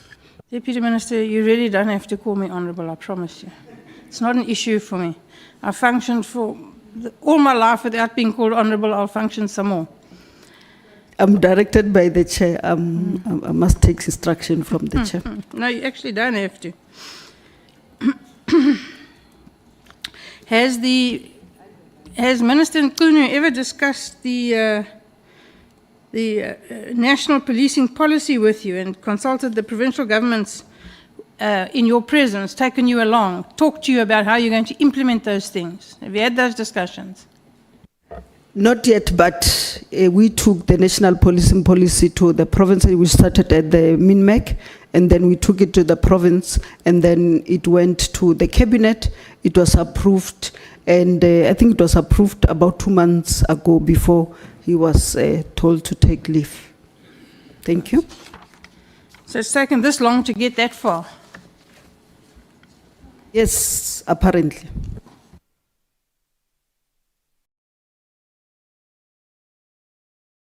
Thanks, Chair. I've got no further questions. Thank you, Honorable Redenbach. Thank you so much, honorable members. That was so quick.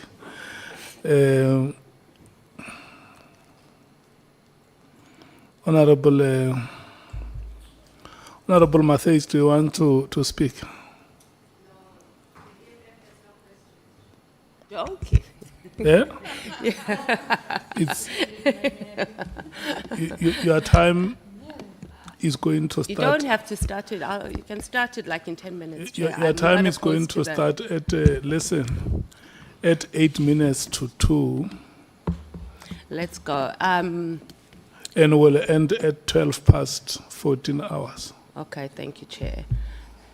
Dr. Deputy Minister, I like saying doctor since we have a whole 31 qualifications to our name. Well done, we're proud. Dr. DM, you spoke about your experience in China. So let's talk about their technology there. So we agree that they have a large amount of resources. They've got decent state-owned buildings, their transport facilities, and there's a very, very minute role of private security companies in policing and security. And what has come out in these, in our hearings is that there's a huge takeover of private security companies. Talk to us about that. Not too much time because this chairperson is going to cut me off very quickly, please. Yeah, just speak to us, please, DM, just about what you have observed about security companies taking over the functionings of SAPS. Thank you, Honorable Member. I fully agree with you that yes, they depend more on technology and on other issues, not even having more police on the ground. And in terms of private security, I agree with you. We have started discussions in terms of SIRA to say what is the role of SIRA and why do we have so many companies as private companies, also in terms of the ammunition that they have, and others don't even have qualified things, but they get the certificate, like the one in Mpumalanga. So is that something that we need to consider here as a committee as looking into SIRA and also the number of licenses that are issued to security companies as well? Yes. Okay. Noted. Let's talk a little bit. I know we are exhausting this issue of the disbandment. The minister said that he had a meeting with his 2 deputy ministers, and it's very unclear about during this meeting with the 3 of you, was the discussion very clear that we are moving to disband the PKTT? No. Thank you. So was the discussion more around the issue of that we are going to move and we're going to empower, I think is the better word, or, put more resources into the murder and robbery unit. So there was never a discussion at all when the three of you met. I think he said it was in November, if I'm not mistaken. And that all three of you were in agreement that we are moving to disband, not the how and not the when, but that the PKTT must be disbanded. As I said, no, we did not talk specifically that the KK must be disbanded. But yes, we spoke about empowering the murder and robbery unit and saying maybe the skills that are there, because it's a multifaceted team, can be used to be able to assist us in that regard, in terms of even coming with an organogram that could take care of all these matters from the national level. So why do you think the minister was beating around the bush instead of just dealing with this issue straight? Because clearly he wanted to disband it. And during his entire testimony here, he just kept going back to, we are going to well-resource the murder and robbery unit. And by doing that, automatically it meant the PKTT is going to be disbanded. Why is it a touchy subject, or why do you think it was a touchy subject just to deal straight on as this is a unit, it's been operating, and it's one of the units that needs to go? I wish I knew. I don't know. But you're also a senior member, both in a political party and in government. DM, you have to have an opinion about what was going on. Or even your suspicions. This is the opportunity for us to also know. And we understand that it's your take. But you are there. You were part of, not part of the process in the sense that you made a decision. But you were there. There were engagements that were being done. You talk to each other, whether it's the DM or with the generals or with each other. It can't be that you just had no idea. I'm like saying, you asked me how did he, I don't know what prompted him. And I said in my response here, I said, if I have been given an opportunity before the letter was out, I would have put my input there. Unfortunately, even if I can want to give you all the whole thesis about it, there were letters out already. It doesn't mean that you didn't have an opinion about it. So we're not saying, what we're trying to establish here as a committee, as you know, Dr. DM, is why, so we can avoid these things from happening again. So we know that you can't do anything about it. It's a done deal. But also, speak to us. There was something.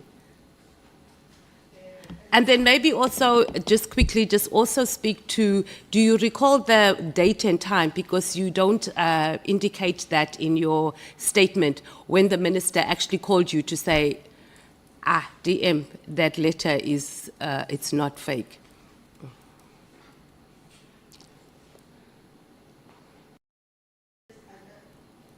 Thank you very much, Honorable Member. I would not want to, remember I'm under oath. And it was like December, January, early January, as I said. And I think we're even here in Cape Town preparing for that. So just to be safe, I would not want to lie. Okay. But it was more or less, it made its rounds in social media on the 2nd of January. I think it was around 5, 6, 7, around there. So you spoke about the 8th January, where the South African Police Headquarters attends the ANC January 8th events. Did you engage the minister at the January 8th at all? He did not attend that January 8th. Okay. Oh, that's interesting. We didn't know about that. Let's talk about, did you know about the arrest of Lieutenant General Khumalo? Yes. We were with him a day before. We were presenting the report to the Joint Standing Committee on Intelligence. Why do you think that General Sabia forwarded the message to you? As I said, I did not. I just took it straight to the National Commissioner. The question is, why do you think he would have sent it to you? Because he didn't.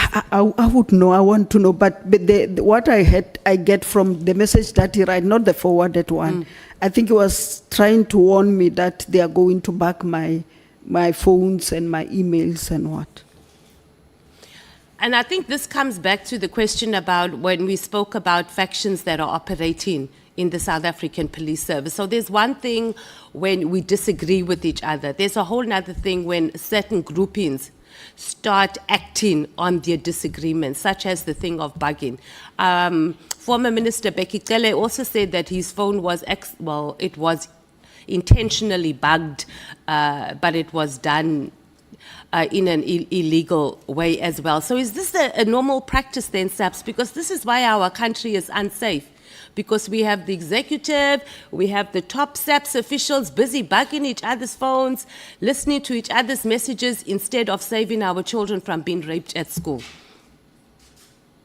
I would not say that, but as I said, with the skills that I have and with what I've seen can assist us in terms of dealing with those, I think we'll be able to stop some of the things that we are saying. So you weren't surprised that they could be bugging your emails and your phone? No, I don't have anything to hide, Honorable Member. But that's not the point, Dr. DM. It's the fact that it's illegal, and at the highest level of our South African police service, we are having people operating like that. What hope is there for the ordinary South African on the ground when they're just doing it there on the top? It means that we don't have a justice system here in the country, and it starts with the South African Police Service. I'm telling you what I have done to be able to deal with the issue. I've said that I took a team as per the minister's directive. We went to China. We were shown what technologies are there. I told you from the DCPI. I told you from the CI. I told you from the border, and also TMS, Technology Management Services, and also our representative in China. And then we went to see that one of them was the issue of parking, and the other one, which came because of the unrest of the 21st of July, from the report that we need to have a technology that can be able to deal with the social media and see what is going on and all those kind of things. So we're very pointed and specific what kind of technology did we do. And then when we came back, as I said, we presented the matter to the minister, but also to the JCPS cluster. And the good thing was that the Minister of Finance was in the JCPS, because that day they had the caravan meeting. So we're able to say we would need a lot of money to be able to deal with the technology. And I'm driving that because I know what to do and what needs to be done. Thank you. Okay, Dr. DM, I wasn't really addressing that, and I'm glad at least we've been informed about what technology we have in. But this is a really big issue, that people's phones can just be tapped at every level. And if we have the approach of, I have nothing to hide, so what? It's not, if it starts with you and you can have that approach, there's no hope for ordinary citizens. And you've been voted by the people to protect them and to protect their interests. And I think we just need to be more conscious of that. And not just you as a deputy minister, but all of us as members of parliament, that we don't allow such illegal activities to continue in the highest offices of our South African police service. I fully agree with you. As that. So tell me, how does the ANC head of security enter in this? I would not know. That's why I didn't Did you even not ask General Sabir about... Was it General Sabir that told you that he's briefed the head of ANC? The forwarded message, yes. Yeah, but you see, this is also political interference as well. So do you know whether this is common practice for a Deputy National Commissioner to be picking up the phone and calling ANC I don't know. NEC members?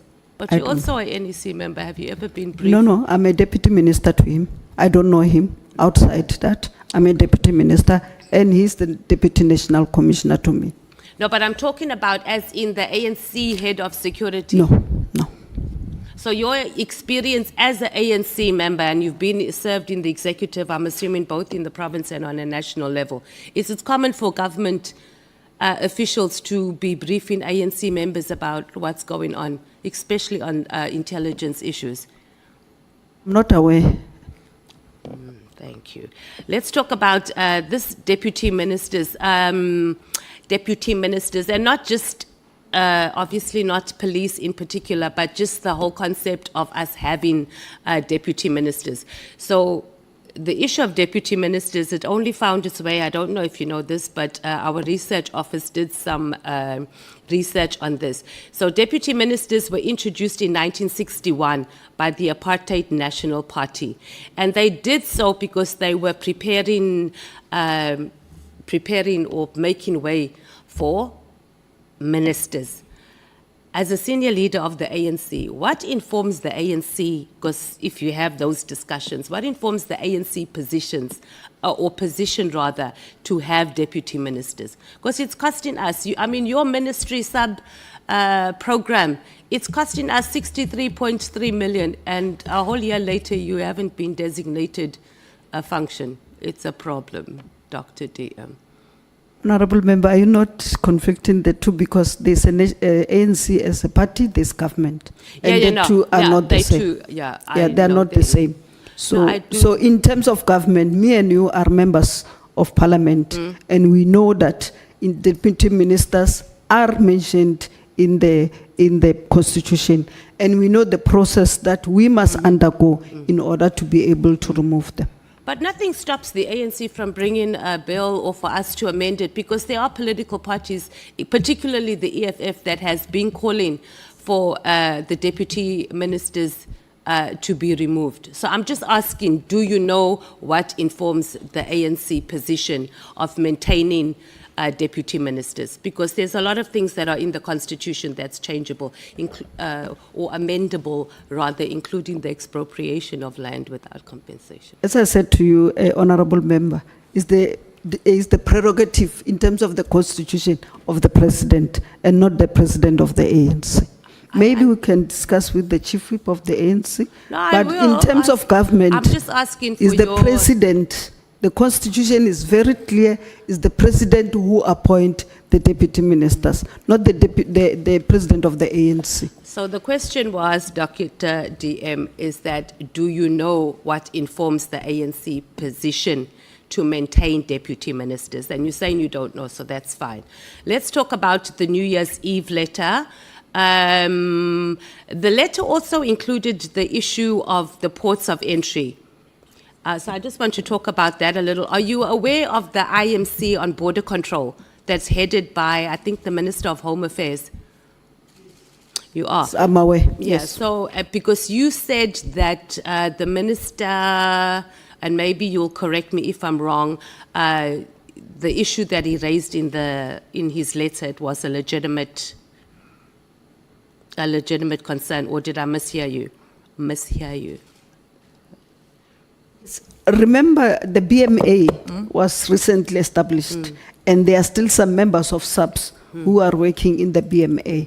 And we said we would not take them until they have the capacity to replace that, because we also need them to really work for us. So that's where it comes in. And the reason I was asking whether you're aware of the IMC for border control is and it's linked to you saying that him raising the issue of getting a proper strategy on dealing with the borders.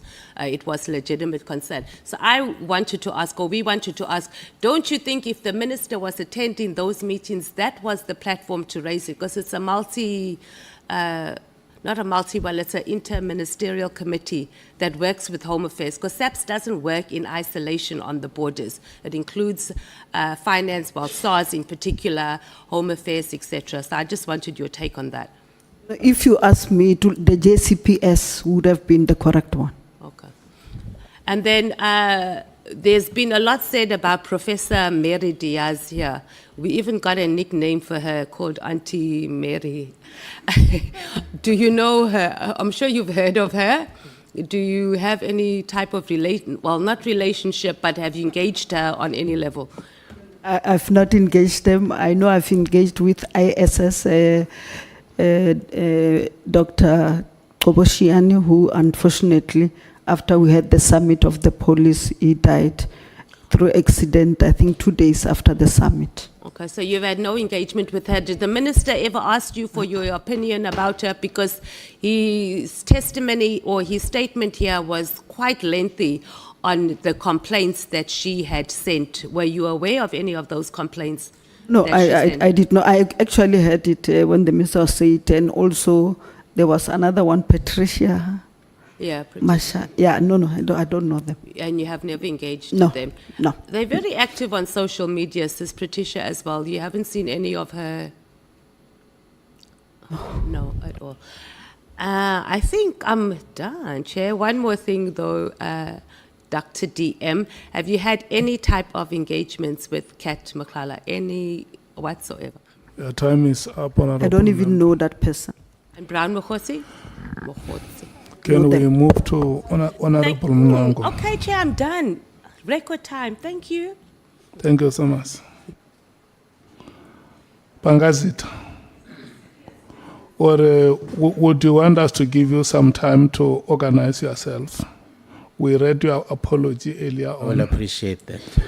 Thank you so much. Let me take Honorable Sauls. And Honorable James, today, oh, by the way, Mnango has arrived. Okay. Your time ends at 26 minutes to, at 24 minutes past 2. Thank you, Chair. Doctor. No, 26 minutes to 15 hours. It's 20 minutes. It's now 14 minutes past 2. Thank You you, may Chair. proceed. Doctor, good morning. Is it afternoon? Good afternoon. Good afternoon, honorable member. Doctor, you testified that the minister and the national commissioner had some issues that affected the work of SAPS, and you were concerned about it, you and others. What made you think that they have issues? Remember, we are working together as a team. And as we work together, of course, we'll have different leadership skills, and different thinking. And there would be that platform where we might want to differ on one thing or another, which is a normal thing. But we saw that the minister and the national commissioner were normally writing letters where we should be discussing on an issue and be dealing with it. So we asked them and said, in order for us not, when you write a person a letter, it's like you are starting a, disciplinary file. You are not necessarily discussing to be able to come with a solution to an issue. So that is why we asked them to say, we don't want to fight over something we don't know, let's just talk among yourself. And also we observed that there is no good relationship between Lieutenant Mkhwanazi and the DNC Sibia. If you can sort it out, we'll be very happy. You also said that not only between General Mkhwanazi and General Sibia, but also you noticed issues between the National Commissioner and General Sibia.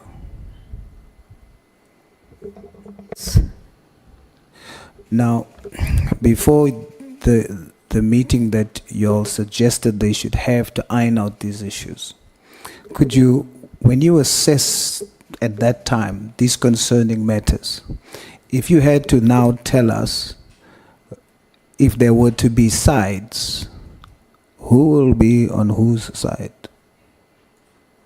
As I said earlier, I was just, I'm a leader in my own right, but also in terms of responsibility.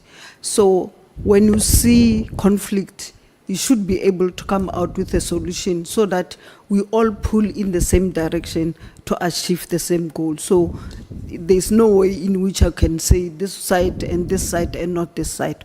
All of us, we don't have to like each other. Like we work in the National Assembly, we've got opposition leaders and everybody, and we work with each other in the portfolio committees. We work with each other.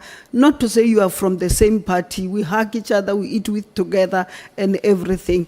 And even when we differ on fundamental sometimes issues, we do that. So as a leader, for me, it was not to say whose faction is what and what. If we saw like there is this relationship that is not good, then we raised it to say, can we deal with this issue directly? Thank you.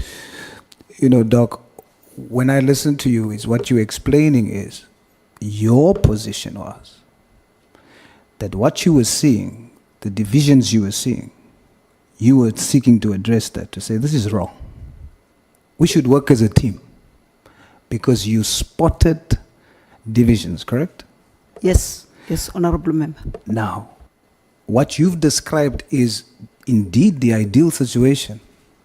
But the reason why you thought about it is because of those divisions that you saw.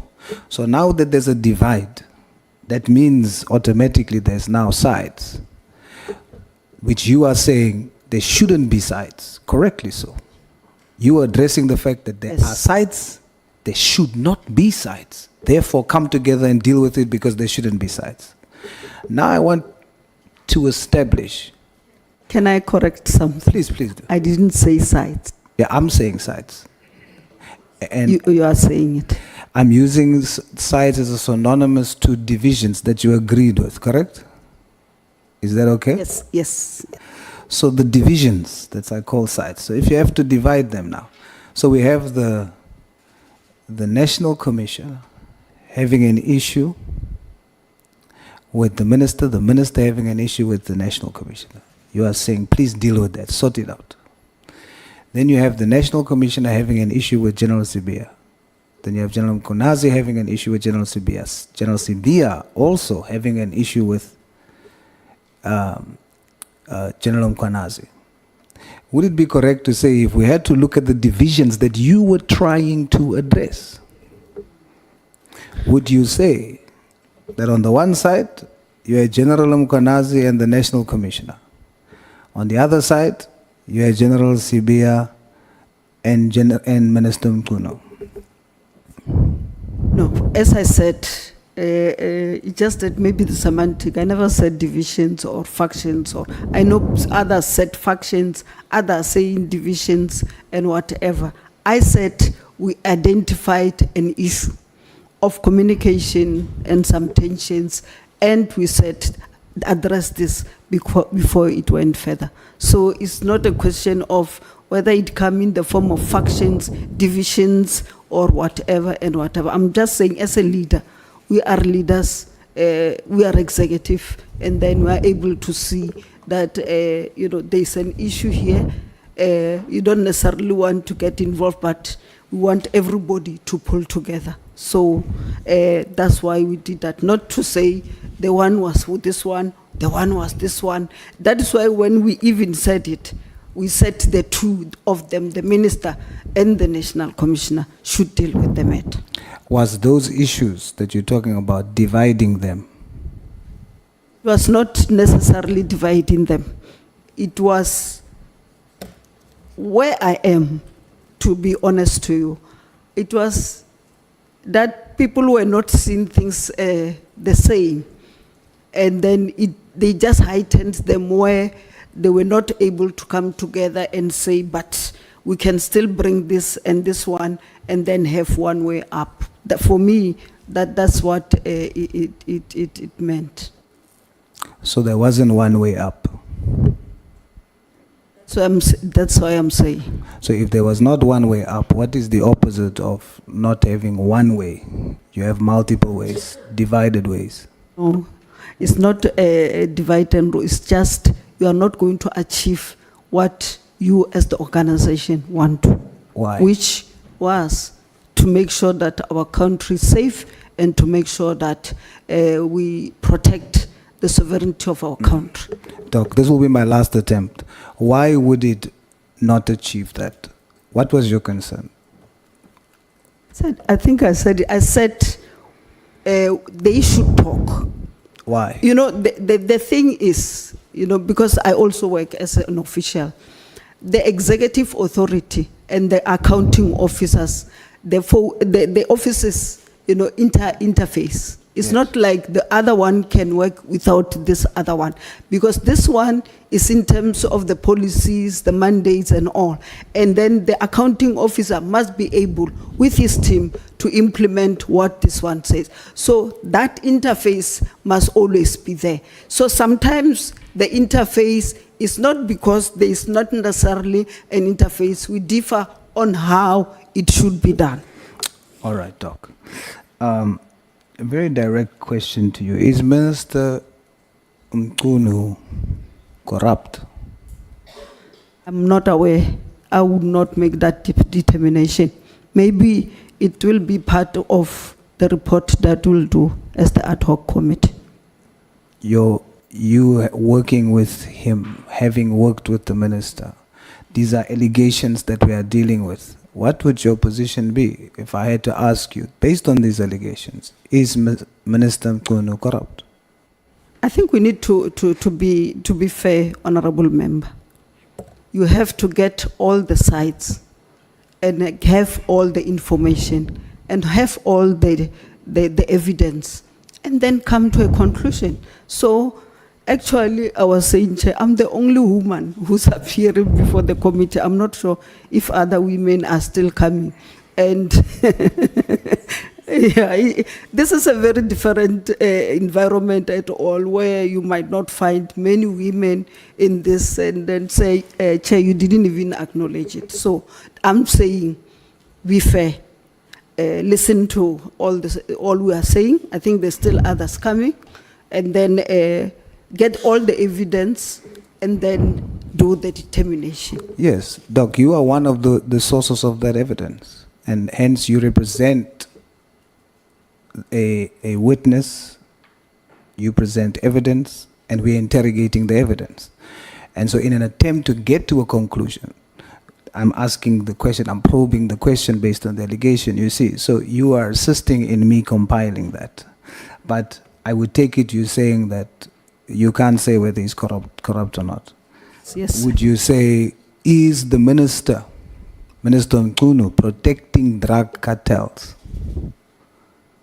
That's what I'm saying. I don't know. I'm waiting for Madlala Commission and the Ad Hoc Commission to really bring that.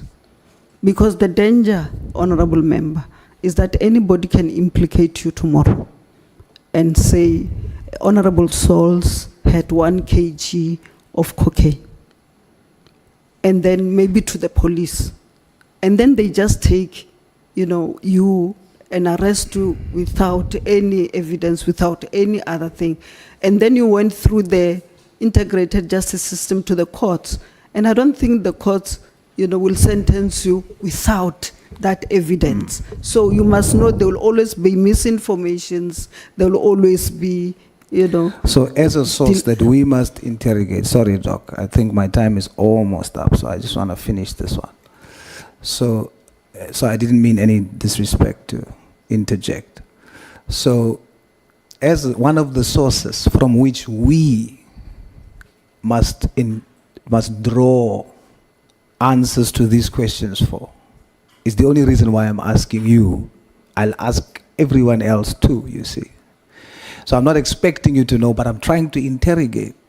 Do you have some sort of idea based on your experience that these allegations that are being made of the minister, is it true or not?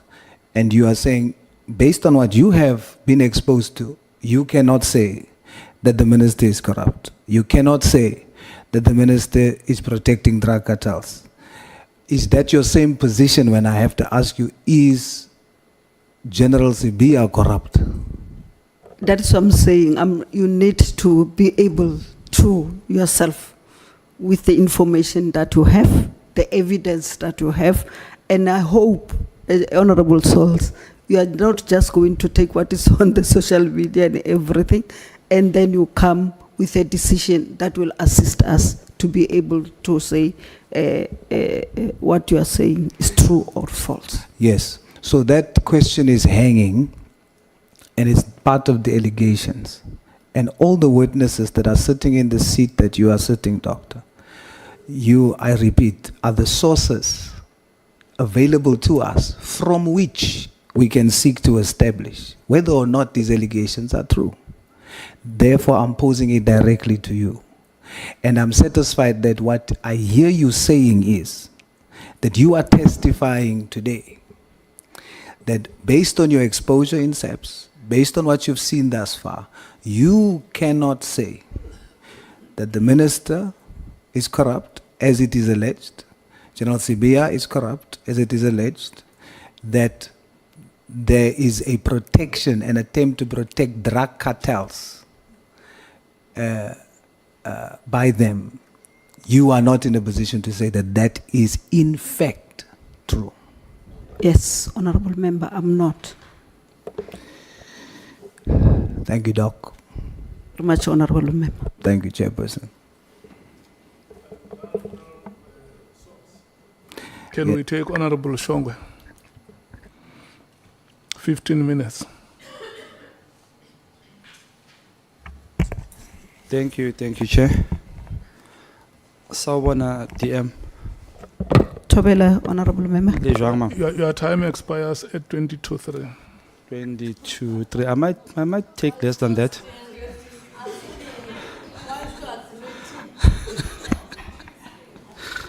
Hey, impiyami no share your pelak dad. DM, you spoke about digitalizing SAPS. In fact, I'm interested in that. I don't know whether it should be a question or a supporting statement from me. Because one, that would create jobs for EU in South Africa. I like that. Number two, it will help SAPS not to lose so much money in courts. Because with the body cameras, there's a lot of money that can be saved. So another thing that is on my mind is that you said you went to China, which is the one that puzzles me, for that equipment. But at that same sentence, you spoke about e-filing. I don't know whether I was wrong or something, digitalizing files and stuff like that. Okay. My question around that is that, would you mind considering SMMEs from South Africa to do those digital filings, including the Z83? Because you see, when people apply for jobs in South Africa, the Z83 takes a lot of time, and sometimes it carries dust there. And with the AI, it can help SAPs and South Africans that it determines on the spot that this person qualifies to apply or not. So I don't know whether it should be a question or not, but I would emphasize that, please, on that note, please, if you may say something about that. No, you're correct, Honorable Shongwe. I fully agree with you in terms of creation of jobs and in terms of assisting us as the SAPS. The other issue is that we might not have the money now. We are realistic to do the police stations all over, to do the courts all over, to everything all over. But if we can digitalize some of the processes, our people will be able to access them. Firstly, the other example I said is like, if you want, we don't have time. We are busy as we are. Even if you think we are not, we are busy as we are. You will not have time to go and queue, maybe to renew your license or any other thing. So you can be able to do it online, and like Uber, and then it can be Ubered to you. You can pay 30 rand and then be able to still do the other job rather than spend it on the queue. And the other one also help our people, especially from the rural areas. You know, in terms of transport, they would have one bus in the morning and one bus in the evening. And I've seen many of them, old people sleeping at the police station, those bench. And it really breaks your heart. to have that kind of situation. And when you ask them, they want to certify, they want this information and that information. And I think if we can make those process very easy, there is no need also to be able for them to travel. Actually, they don't even have that money to travel. And in most cases, they're not helped and they still have to come again. So I'm definitely agreeing with you, even the ZA3 and everything. That is why my topic is saying factors that impede e-government. E-government is all the services of e-government. It's just that I was concentrating on transport and community and safety. Yeah, the correct word is e-government. We saw that in G20. There was a lot of SMMEs there. All right. You are a very sweet person in person. I've met you a couple of times. Unfortunately, we have to meet in these circumstances. Please forgive me. Who appoints the ministers and who, the deputy ministers, and who do they account to?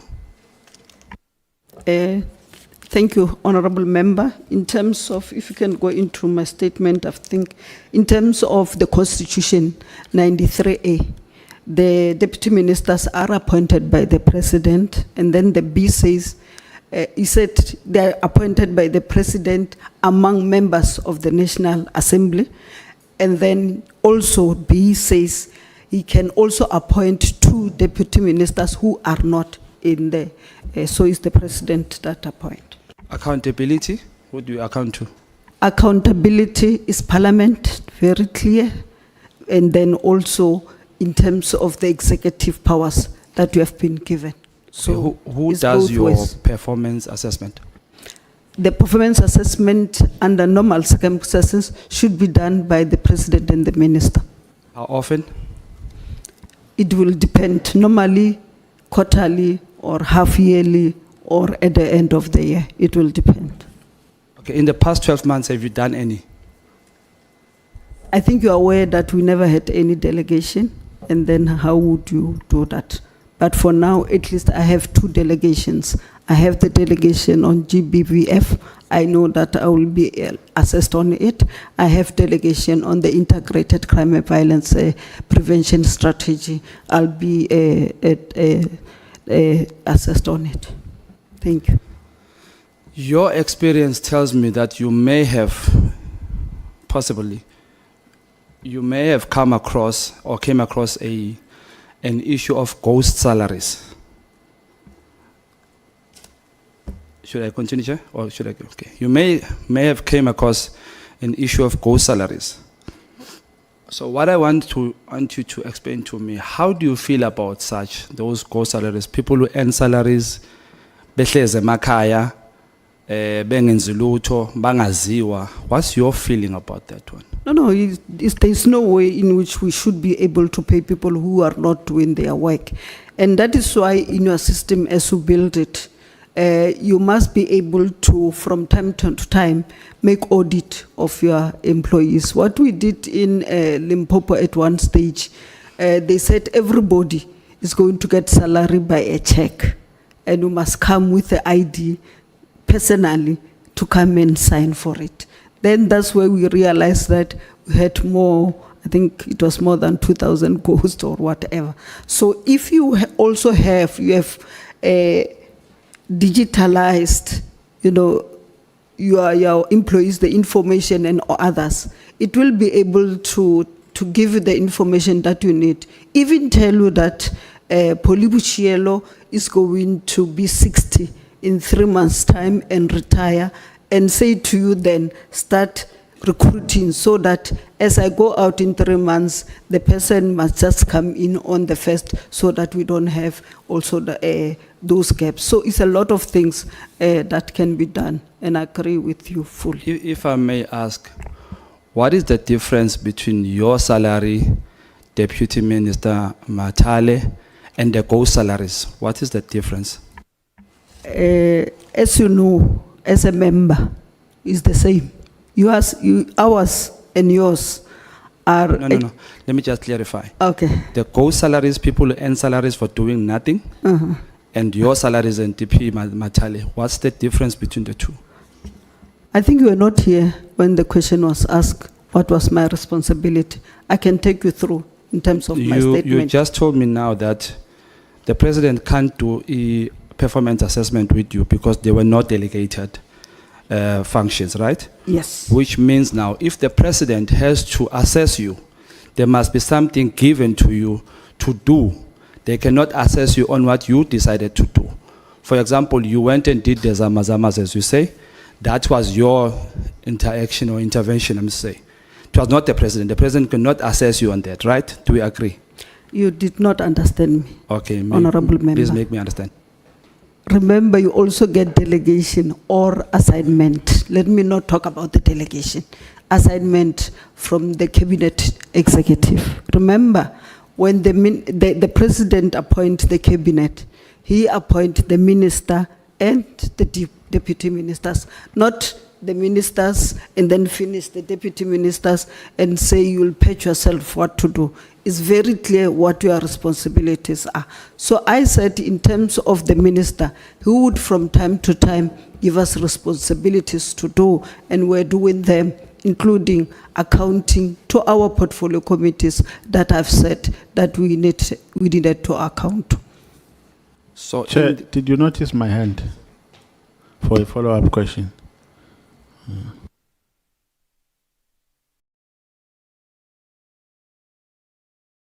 Can I come in? No, let's allow Honorable Shonga I think he wants to respect to me, Chair. conclude his time. Just write your questions down yourself, and Honorable Matthias, you'll come in when he's done.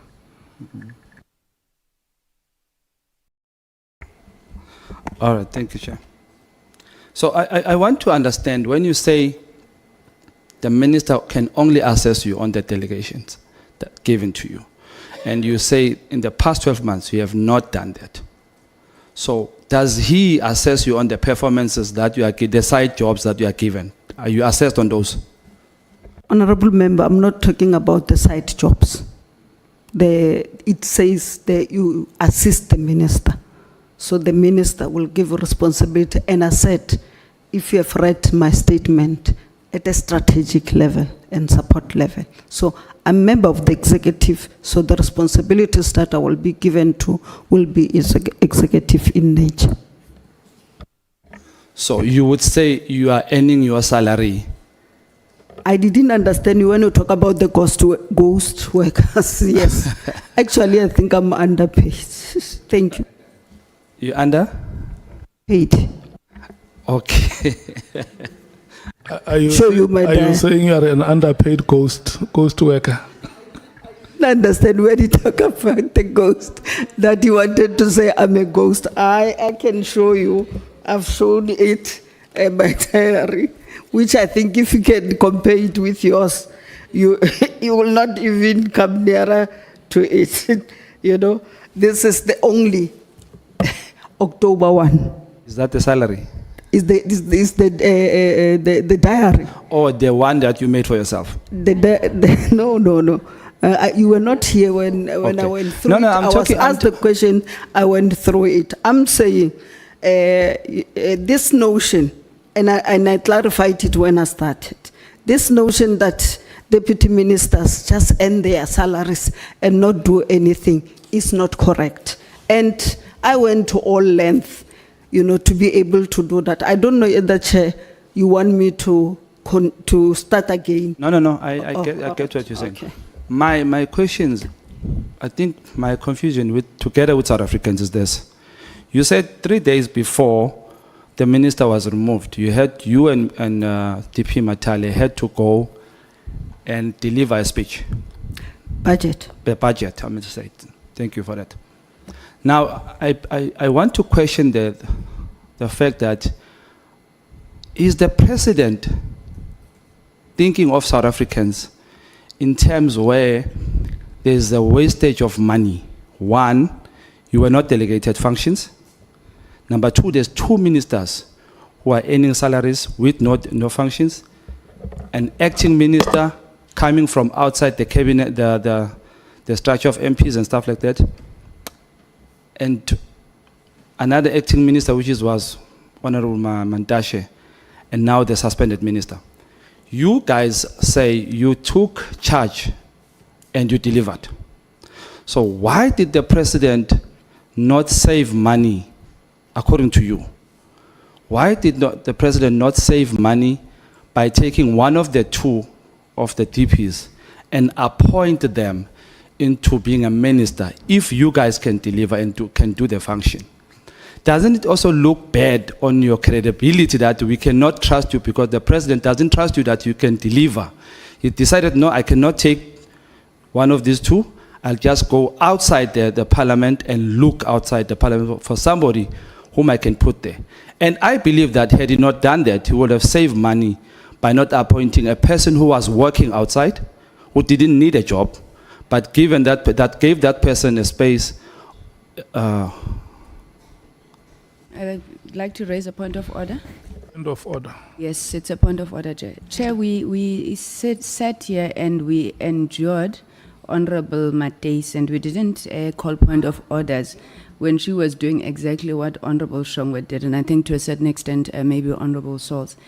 It is not fair to the witness that we expect the witness to account for the thoughts of other people. And we cannot expect the witness to be able to respond to things that are outside her purview. And I think that we should not allow that to happen, Honorable Chair. It's Point of order sustained. Let me redirect my question, Chair. Point of order, Honorable Matthews. Chair, there's a difference between asking the Deputy Minister in her experience to tell us what she thinks about something and asking whether what the other person was thinking. And our questions are on the line on what does she think or what is her interpretation of events. And that's two very different things. So it's not something to endure, Honorable Member. Yeah, that point of order is not sustained, Honorable Nomvalo. On a point of order, Chair. On a point of order, Chair. Yeah. Chair, there's absolutely nothing wrong with putting a proposition to a witness. And that does not preclude a right of a witness to give an answer to her satisfactory. The witness can say, I can't answer this one because it's not within my competency. The witness can say, I agree. The witness can say, I do not agree. So let's not want to be active on how the witnesses must answer to questions and want to prescribe questions for members. Because there is no gun that is put on the witness to say, respond like this. The witness can say, no, I can't respond because I feel that this question must be responded to by the relevant person, either by the minister or by the president. So I'm afraid, Chair, if we're going to be after each other like this, in terms of wanting to ascertain questions which are relevant or not relevant, without making a consideration of how the witnesses respond to a question, I think, Chair, we're going to defeat the whole purpose of this fact-finding process. So let's allow members to ask questions, and if a witness says, no, I can't answer, and the witness will tell you if they need your protection to say, Chair, on this one, I think I cannot answer. And the member is insisting that I must answer, even though I've made an indication that I can't answer. So please protect me. But I am protecting you, and I'm protecting the guests that we invite here, and I'm protecting the integrity of our process. We have the terms of reference that we have adopted. And furthermore, we must be consistent ourselves as honorable members. It is not kind when a member asks a question and then you expect the witness to say, no, I will not answer to this question. What we do, let's ask the questions that are framed within our terms of reference. If you need an opinion, you can say, what is your opinion on this matter? And I think it helps us to move forward. And I'm going to plead, honorable members, let's move forward and not make this a matter for a point of debate. Honorable Sauls. No, thank you, Chair. I just wanted to state that my questioning was in line with our terms of reference. For the record, thank you. Yeah, okay. No, he says the question that he asked you was within the terms of reference. You are left with 2 Even minutes. Honorable Shongwe's question is You are in left line. with 2 minutes, Honorable Shongwe. No. When they started, we were at 39. So there was 1 minute. There was 1 minute left, and 1 minute and seconds. So I credit those seconds to a minute. So you have 2 minutes left. You are expiring at 14:46. I wish you were not an ANC member, because those questions would be 5 minutes now. But I'm joking, Chair. It's fine. No, the reason I'm asking this, Chair, is that, you know, in King Espeganena, South Africa, Chair, having members that want to lead, benganawo members, yona into esibangela inkinga leyo. Yingakho ngibuza u-Deputy Minister, that's why I'm asking the Deputy Minister that, in her own thinking, how does she feel with this fact that, you see, I'm coming from a Davidton, in a place called, there's a Twatwa, there's Barcelona where there's no transformers of electricity and all that, and we need to save cost for those things, Chair. It's important. So now when the president decides to take a person from outside, you being appointed, you have a right to say, hey, President, I think take one of the deputy ministers. Kwenzakalani now? I shouldn't ask questions, Chair. Now, I was just clarifying this where I was going, because the question will be taken out of context. Yeah, bo. So I want to push that point so that it's clearly understood that Unembeza is important as a leader, Chair, that if you do take accountability and cost-saving measures, wouldn't it have been an opportunity for you to say to the President, President, before you appoint outside, please look inside, let's save money, because we're paying 5 salaries for one position. It's 5. Mantashe, Honorable Mantashe, the 2 of you, and acting and the minister. They were paid 5 salaries. We could have saved money there. Thank you, Honorable Member. Let me correct you, it's 4. Honorable Mantashe is already a Minister of Minerals and so. Are you saying when he acted, it got nothing? No. And then, one, remember the President appoint ministers, doesn't ask you whether can you appoint me and not. But also secondly, while deputy ministers, we are members of the executive, but not cabinet members. The time of the honourable member is up. Honourable Matthias, you wanted to ask your follow-up question. What is your follow-up question? I'm even scared Thank you to so ask much, now Honourable because we're Shongwe. not sustaining anything with me, Chair. Just quickly, it was just on clarity, Dr. DM. You've said you now have responsibilities, but with the new acting minister, you've been assigned responsibilities of the GBV and, am I right? But we're not done. Okay, so the question here is not about responsibilities, but more about, do you have designated functions now, and have you received a letter for it? And can we have a copy of the letter so far on what your designated functions are? Remember, delegations can also not be in writing. But for now, this is what the minister said I must do. But as we finish others, I think he'll be able to write comprehensive functions in terms of what So you I'm don't have expected still to do. then? I'm asking for a point of clarity, Chair, please bear with me, I'm not being difficult. Okay. And DM, I'm also not being difficult with you, and I also don't think you must take it personal when we're questioning this thing about deputy ministers, and it's not a reflection on whether you've been working or not working. Okay. As the public and as members of parliament, you're supposed to have designated functions. All deputy ministers, not just you. So the bigger question here on what we're trying to deal with is that are our ministers and is our cabinet failing South Africans? We are allocating budgets and then they are not doing their jobs by giving you these designated functions that you're supposed to, so you can answer for. So I'm just asking, that process, I don't know how it works with the other deputy ministers, whether they get, these are your designated functions, because if you are appraised, there needs to be something in writing. So Chair, that's what I'm trying to determine. That's what I'm saying, not yet in right. We'll be finishing it because we're preparing to come here to. So the to deputy, this. so the acting minister's been running around in China instead of also sorting out, or Yes. wherever he Okay, is, can instead we of Yeah, sorting take, yeah, but out. also Thank to you. say Honorable, other deputy ministers have. The time for follow-up delegation. is over. Can we take Honorable Nomvalo, your follow-up? Yeah, no, my follow-up is almost, I'm being interrupted, Chair. Maybe the EFF is attacking me, Chair. Can I be protected? You are on the platform, Honorable Member. Yeah. I want to move to Honorable James and No, no, Vale, Let's- she's not let's attacking speak- you. let's We are speak going crisp. together as well, Chair. Yeah, no, Let's- Chair. let's be my, crispy. my question is almost similar to that of Honorable Mateis. The DM, still I'm under attack, Chair.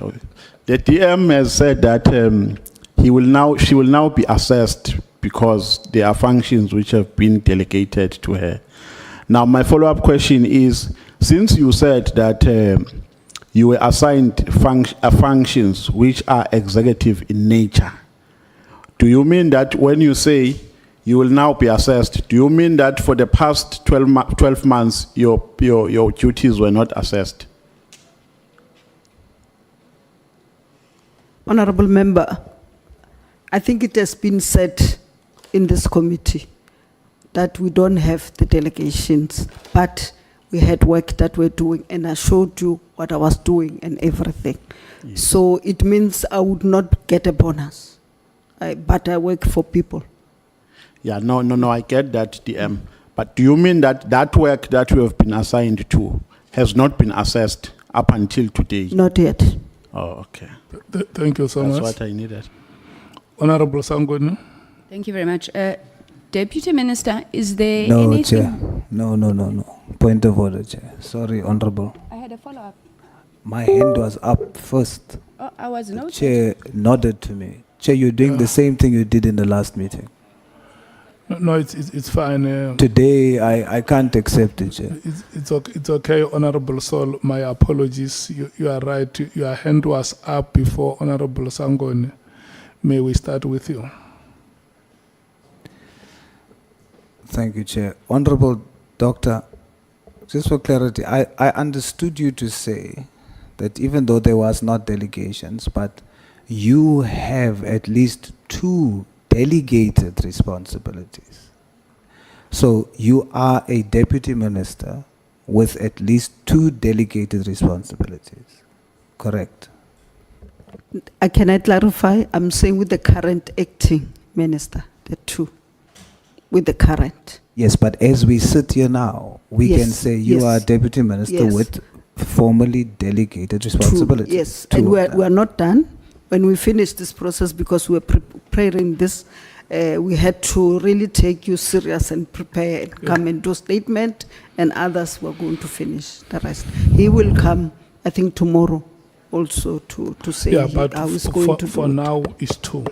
Yes, for now it's 2. Thank you, Honorable And Sangoni. I can say them, or No, it's fine. Nobody asked which are those, but you have said them. It's gender and integrated what. Honorable Sangoni. My follow-up, Chair. Deputy Minister, are you appointed in terms of the Public Service Act or the Constitution, Section 9 that you indicated? thank you very much, Honorable. I'm appointed in terms of the constitution Thank of you. this Thank country. you. Now, DM, in the Constitution or any other law that you know of, is there anything that requires you to have a performance assessment? No. Thank you. Thank you, Chair. Okay, thank you. Okay. Is there any member who still wants to ask a question before we go to Honorable James? ANC, is there any member who wants to ask a question before we go to Honorable James? MKP, Is there any member who wants to ask a follow-up question before we go to Honorable James? Okay. Yeah. So in the event where, Chair, the follow-up comes after that follow-up question, the last one. Now, in the events where there is a designated performance plan, deputy ministers are assessed, right? It's a normal practice that their performance is assessed. It has been established. I'm saying in the event where the delegation of functions has been made on time, their performance is assessed. Is that correct? Yes. So it's an established protocol that their performance is assessed from time to time. Yes. Thank you. Is there any other follow-up question? Okay. Can we move to Honorable James? It's now 6 minutes to 3. Your time will expire at 10 minutes past 3. Thank you so much, Chair. Good afternoon, DM. DM, do you believe your testimony here today added any value to the mandate of this committee? Good afternoon, Honorable James. Surely, yes, you have. It's just that we are not going through the annexures that are here and all other things. Yeah, I think it has added value. Do you think your testimony adds value towards you sort of justifying that you are keeping busy, or it adds value towards South Africans actually getting to the bottom of this? As I explained, Honorable James, unless if you want me to go back and explain what do I do. Yes, I think it adds value.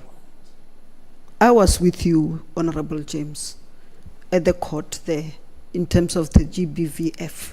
Minister, DMI, with all due respect, I don't want us to go there today. I want to ask you, are you aware of the fact that Brown Mkhwanazi was attacked in his car?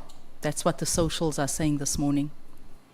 Are you aware of an incident that took place? I was preparing to come here and never, I didn't watch TV or social media. I'm just asking because I'm worried. Remember earlier on we spoke about the big fish, and we need to get to the bottom of this. And having you here today, I feel Deputy Minister should have maybe come at the end. We need the likes of Brown Mkhwanazi and those people that is distributing drugs into our communities. Do you agree? I thought in terms of the terms of reference, they point out to you who need to be here and who need to not be here. And I hope, Honorable James, you are not saying because I'm not a small fish, I'm a tadpole. No, I'm not saying anything. This is actually a very serious matter because you know what, sitting here, hailing from a community, just this weekend, 9 people were gunned down in Reiche Park. Mothers were shot, assassinated in their heads. The people that are embroiled in this should have been on the scene, assisting our communities and ridding our communities of crime. Minister, you have continuously here today, you have shown us your busy diary and showed us that every day there's something in there. Do you think, would you agree with me that when you don't have a coordinated approach towards a certain goal, you can just be keeping busy doing absolutely nothing and there's no impact for South Africans on the ground? So do you agree with me that keeping busy does not necessarily translate to an impact that will favorably respond to South Africans in terms of the crime patterns unfolding in our communities? I think it depends what you mean. I'm saying, Minister, when you say you are busy, I'm saying, DM, that when you have a deputy minister, the three of you in my thinking should be working hand in hand, hand in glove towards resolving the crime issues that our country is experiencing. We have you having a full diary. We have the other deputy minister saying that he doesn't have a job, he doesn't have work to do, and we have the minister in cahoots with alleged criminals. Does that move this country forward? That is what South Africans are seeing right now. the disconnect between three people that's meant to be working in a coordinated approach? I can't respond to that, Honorable Member. All I'm asking, a DM, you are a well-learned person. Do you not agree with me as a woman and as a mother, take off your cap as a DM, that we need a coordinated approach and the three of you need to be working hand in glove towards putting an end Yes, I agree to with the you. shootings in the Cape Flats, in Reiger Park, in Eldorado Park, In Mthatha. in Tata, Yes. everywhere else in our country? Absolutely. And that is not happening. It's happening. It is not. How do you say it is happening, DM, when the Deputy Minister last week said that he has no duties? You have come here and you've said that you have a full diary. It is not coordinated. It is not towards a certain outcome. That is what I'm trying to show here. Yes, you are keeping busy, no doubt. But it is not serving South Africans. When you don't have a proper plan, you know that that's where the goalposts are, that's where we all need to work towards. You are ultimately failing South Africans by purely keeping busy. I can't answer for another one. You're not answering for another one, I'm just But asking I said for your I opinion. agree with you that we need to operate in a very coordinated manner to deal with the issue. In particular, I said the safety of our communities and also ensuring the sovereignty of our country. Thank you.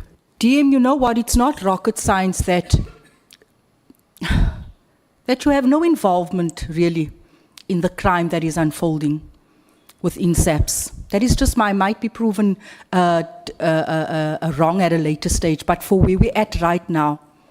But also, DM, the fact that you have such a big position that carries so much weight, and you see something on social media, and all that worries you is it authentic or is it fake? And you don't probe it, despite feeling uncomfortable, despite having your own opinion. You don't stand up and you say, Minister, are you sure that this is the right step? Are you sure that we should be doing this? And you don't probe, and you just leave it like that. I think I've answered it. The minister have the executive I'm authority. asking it now, DM. I'm asking it. You want me to I need you to answer whether you've answered it before. I am Yes. asking. I need certainty and surety here today that you are the right person, that you are fit for this post, that if ever something comes to your attention and you are uncomfortable, you'll raise your voice in the interest of South Africans. I think I've said it here and gave an example where I have personally stood up and say what need to be said. What was that when you saw that letter? Because in your testimony, I read that you received it on social media, you saw it, and you were sort of satisfied at the fact that the minister verified that, yes, he had penned that letter, and that's where you left it. I didn't say I was satisfied necessarily. I was just saying he confirmed that it was not. And in terms of how I felt, I think the SC asked me how I felt, and I said it how I felt. How did you feel, DM? Because I keep on saying I'm asking the questions now. Very disappointed. Disappointed. What did you do with that disappointment? Did it translate to any action, tangible sort of action? The issue here, Honorable James, is that the letter was already out. I said it here in the statement, and I'm under oath. I'm talking about the statement that I took oath of. I said by that time where I could have, and I said it, I could have made an input and the letter could have been different, but the mere fact that that letter was already out, you know, what was I supposed to do? No, DM, you cannot just fold your hands and say, what was I supposed to do? I'm not folding my hands. I'm busy. It is disappointing to hear that, but I'm going to leave it at that. I seriously don't think that we should have called you at this stage. I don't have any more questions. I'm not going to waste time here today. Thank you. Thank you very much. Thank you, Honorable Tapa. Your time expires at 20 minutes past 3. Thank you, Chairperson. I won't take so much time. Good day, Deputy Minister. Good afternoon. A lot of questions have been answered and asked, so I'll be jumping through my questions, so pardon me if it doesn't always come in a uniform way. Deputy Minister, you mentioned that the letter that was circulating was fake. And you said the Minister called you to explain that it wasn't fake, and you did try to explain this, and I did hear you. I just want to ask two parts of a question here. Why did you think it was fake? What brought you to that conclusion that it was most probably fake? And I really need to get more clarity on why did the Minister think that you thought it was fake? Because he called you and had to clarify that specific issue with you. And I would just try to understand the reasonings that you might have for him phoning you out of the blue after not consulting you to actually give the directive in the first place. Why would he feel it necessary to phone you? On your first question, you were saying why the letter was Why fake. did you feel it was Because fake? it What was led you never to that? discussed with us, with me as a deputy minister, and involved the department that I'm deputy minister. And, then I thought it was just like all these fake things going on, misinformation things going on and everything. So that's why I thought it cannot. The second one, the reason why, I think the minister was here, he explained to this committee why he had to take that decision, and then I was listening very carefully as you were explaining to him, or probing why did he take such a decision on the 31st and then all others. So why he phoned me out of the blue?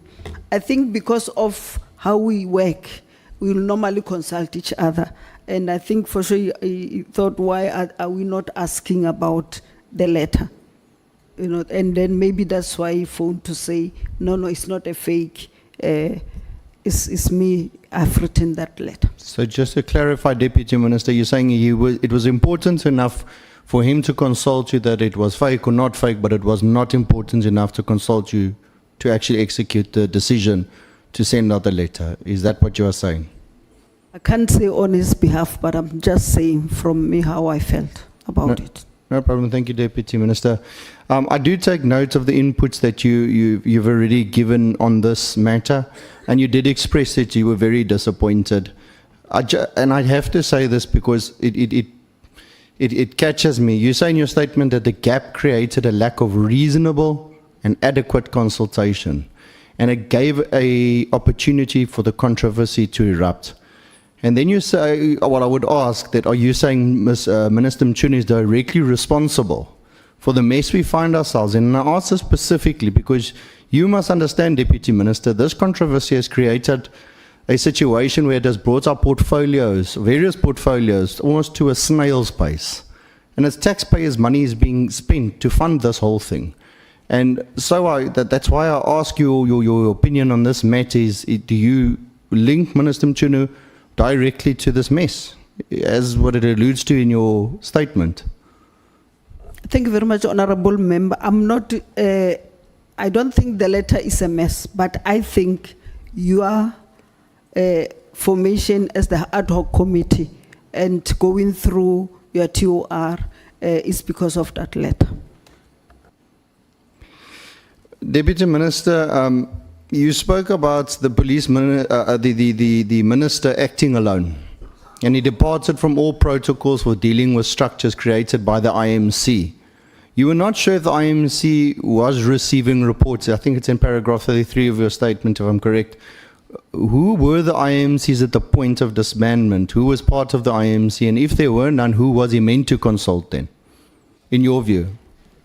As I said before this committee, the former minister, Minister Bekitele, said there was IMC. And then Minister Mkhwanazi came here and said there was no IMC. I said to you, when you serve in the IMC, the president will write you a letter to say you are serving in the IMC, because it involves different departments, and then it will give the lead department. So I have not received any letter to serve in the IMC. So that's why I didn't know whether it's there or not. So you're saying you do not know if there's an IMC in place currently? No. So who was he meant to consult if you at this point in time still don't know if there's an IMC in place? Remember, the IMC that we're talking about consists of the ministers. Yes. And then they say the PKTT then report to the minister, is chaired by the Minister of Police, and then they report to the IMC. And I think there's a reason why they don't report to anybody but the IMC, because maybe of the sensitivity of issues they are dealing with. So there was an IMC in place, Deputy Minister? On the 31st of December, up until that point, was there an IMC in place that the minister could go to? I'm not hearing you. I said I don't know, because if I was a member, I would have been given a letter, so I don't know. So Deputy Minister, from December up until now, and we're in November, considering that all of these allegations have been brought to light, it's been televised, it's in the Nhlanhla Commission, have you not found an opportunity to go find out if an IMC then in fact exists? I did, and I did not get any satisfactory answer.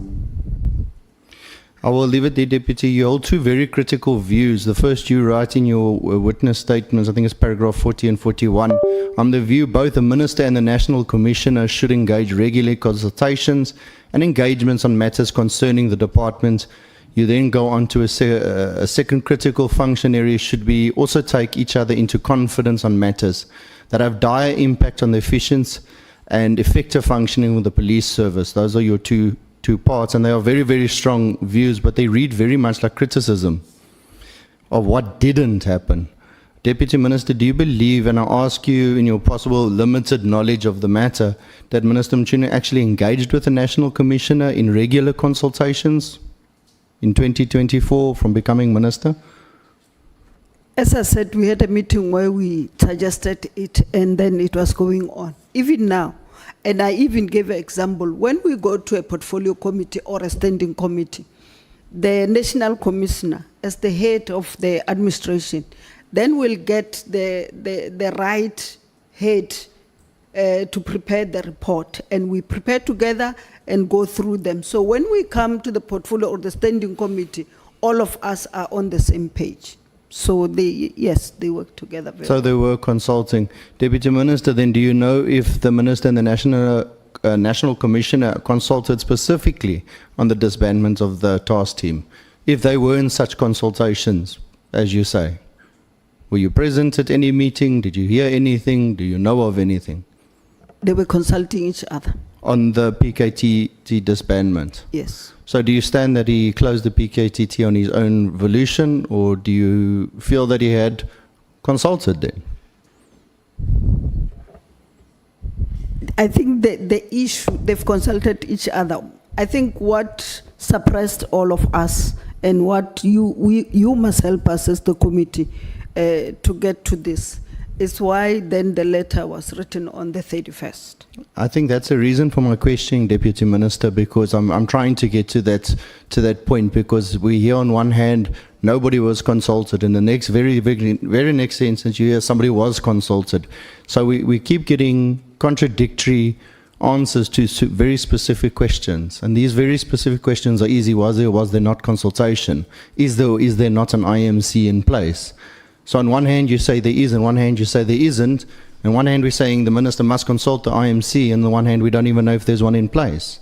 And that makes the whole process difficult if we're trying to find out, and nobody, including the Deputy Ministers, the previous Ministers, can actually come with an answer. Deputy Minister, I think if you're unsure about this consultation process on this PKTT specifically, or that you're not sure about any of those type of consultations, I would say that it's quite a stark contrast to your strong views that you hold, the first critical views that I read to you about the engagements and the efficient and effective functioning of the police service, of those two, I would say, bodies working together, the Minister and the National Commissioner. And I think I will pause there, Chairperson. I wouldn't want to waste time, and I thank you for your answers, Deputy Minister. Can I clarify that, that because we can't just leave it like that as if... You're more than welcome. I said this because I said because in terms of the letters, I think this should have happened. My strong views to consult each other and work together. Okay, thank you so much. We are going to break for 15 minutes. We come back at past. When we come back, it's Honorable Sangoni, Honorable Skosana, Honorable Cameron, and the last is Honorable Mwango, in that order. Thank you so much. 20 minutes each. Thank you.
Thanks very much, honorable members. Welcome, Honorable Diane Kwala-Barnard, Honorable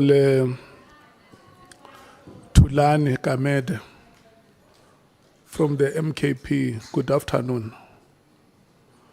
Good afternoon, Honorable Kamede. Good afternoon, Chairperson. Thank you so much. We welcome you here to our proceedings. It is an established practice here that as and when honorable members come to join us, we introduce them for the South African public to know that you support us, you know the work that we are doing. We are doing it in the name and on behalf of Parliament and for the people of the Republic. We want to thank you so much for your time to be here with us. Welcome, Dr. Boshielo, SP, Honorable Deputy Minister of Police. The first speaker after the break, I said, is Honorable Sangoni. 31 minutes after 15 hours, 51 minutes after 15 hours, your time expires. Thank you. The clock starts now. Thank you very much, Chairperson. Let me greet you again, Deputy Minister. Deputy Minister, this committee has spent a lot of time on this issue of deputy ministers. I'm not sure its relevance to our terms of reference, but I want to come back to it. DM, I'm going to speak about things that are in my knowledge, that I know them for a fact, and then just ask you some questions afterwards. So in the portfolio committees that we oversee, for example, part of the presidency, I know that DM Hlauli, she is delegated Operation Vulindlela, the Presidential Youth Employment Initiative and Stats SA. Deputy Minister Morolong is delegated the GCIS, Brand South Africa and MDDA. In international relations, Deputy Minister Moraga, she is allocated Africa and the Middle East. And Deputy Minister Bottas is allocated South America and Australasia. Now, in your opinion, DM, do you think that these functions that are delegated to these deputy ministers are important? Thank you very much, Honorable Sangoni. Yes, it is very important, like I said before, when I explain what our rules are. And I want to also say to you, the characters might not be the same. I'm just saying this for the record. So it does not mean that if DM Matali were not able to articulate some of the things, he's not doing anything. And that we're not working as a team with the minister. The three of us, actually they were calling us the triplets because most of the two were doing together. So we must not have an impression that DM Matali, because he did not answer the question what he do every day when he wake up, and the minister were not working together, or DM Matali is not. And then with the cartoons that are going there, and that is a ghost worker and not earning his salary. Thank you very much. As I said, honorable member, it's in terms of the constitution. And as I said also, other deputy ministers, they have, it's not this ones, they have the delegations. I think you reached a place where you sit down and discuss this issue and be comfortable with each other, and then the strength. Like I'm giving my own example that the minister saw my doctorate on technology and then just gave me the technology for me to go and address the international platform on technology, because I knew what I was all about. So they have the delegation, and it is important for them to do that. And also as I explained to you, SAPS is not SAPS only. Wait, I'm coming to that, Okay. DM. All right. So while you have this problem of not being delegated, and maybe some other deputy ministers, it's not across the board that not everybody has delegations, okay? Oh. And I know that's correct, because also in our portfolio committee, DM Gungubele is delegated artificial intelligence, cybersecurity, digital skills, commitments on the African continent, the post office, the post bank, NEMISA, the Film Publication Board, and .ZEDNA. Now his minister, Minister Maladzi, looks after the department, the SABC, Centec, Broadband Infraco, ICASA, CETA, USASA, Telcom, and then the rest of the sector. Now, do you think that Minister Maladzi could do all of this alone, still do cabinet committees, still do international engagements if he didn't have a deputy minister? Never. Let's be honest, honorable member. You will never have. Actually, I'm scared when you spoke about all those responsibilities because we're going into the digital stage where South Africa must be able to catch up. We are behind. So if the two of them have to do it, honestly, I don't think they will be able to do justice to it. I thought maybe they must have another DM, but it's not up to me. It's the minister's one. So, yeah, that will be my response. So DM are not useless? They are very, very useful.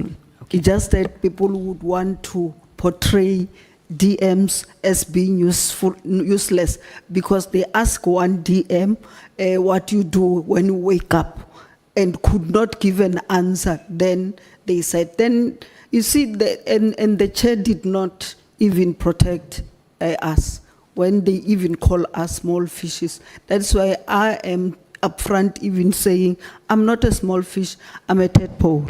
But my qualifications really talk for me and what I do. Thank Very you. educated tadpole. I apologize. Yes, educated. Deputy Minister, so on the issue of working together, and I want to come to this thing that all of you are just fluffing about, you have no coordination, no vision. Am I correct that you have the National Development Plan, you have the medium-term framework, you have the strategic plan of the department, and you also have the strategy that you raised here of the integrated violence? Now, are you not all working together in fulfillment of that vision in a coordinated manner, DM? Yes, I just want to be specific also to show you in what I said about it. We work as a team, like you're saying. I said, it's here, that SAPS consists of SAPS, DPCI, which is the Hawks, and the 3 entities. And as a result, sometimes I will deal with the Civilian Secretariat or CIRA, or I pitch, the minister deal with the SAPS, and then DM Matali will deal with the CIP and what. So that is why I even said, when we go to portfolios or anywhere, we, together with the National Commissioner and his team, would come together and prepare together on that one. And then what we present to the committees, the standing committee, is a joint effort of all of us and the same understanding. So this issue that, because we have this particular problem that we're dealing with, we're not working together and people are not working, the minister was what, and then we might not be articulate like all of us, and that's what we supplement each other in terms of the leadership. I might be able to articulate, dear Matali might not be able to articulate, but it doesn't mean he's just a ghost and not doing anything. I don't think it's really, really fair. Thank you very much, Honorable Member. Thanks, Arnold. I want to come to this issue of ghosts. Ne? So there's an impression that's created here that you sit in meetings all the time, and that means that you are not working. You heard that, right? Okay. Yes, so I heard do it. you think that it is correct, for example, to say Honorable Shongwe, who's sitting in meetings in the morning until late in this ad hoc committee for 3 months, is it fair to say that Honorable Shongwe is not working? That's what the Honorable Member wanted to say, because I was fair enough to say I serve in the JCPS cluster. I serve in the economic sector investment and employment and infrastructure development committee and all joints. I'm also the champion of the DDM in Kangala and all other things. And if you don't call this work, it's something else. But also, as part of this, we come to the portfolio committee. As I said, it's 5 divisions.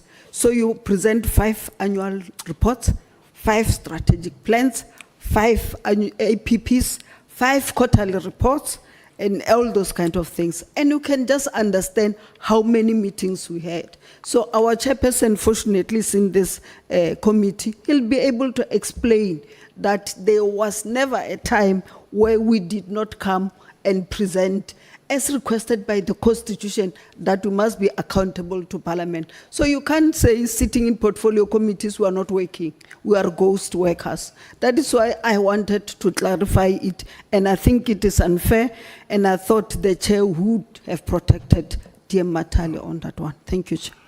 Honorable Sangweni, just a second.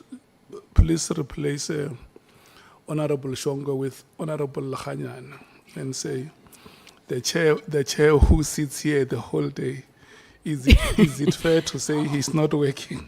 Thank you.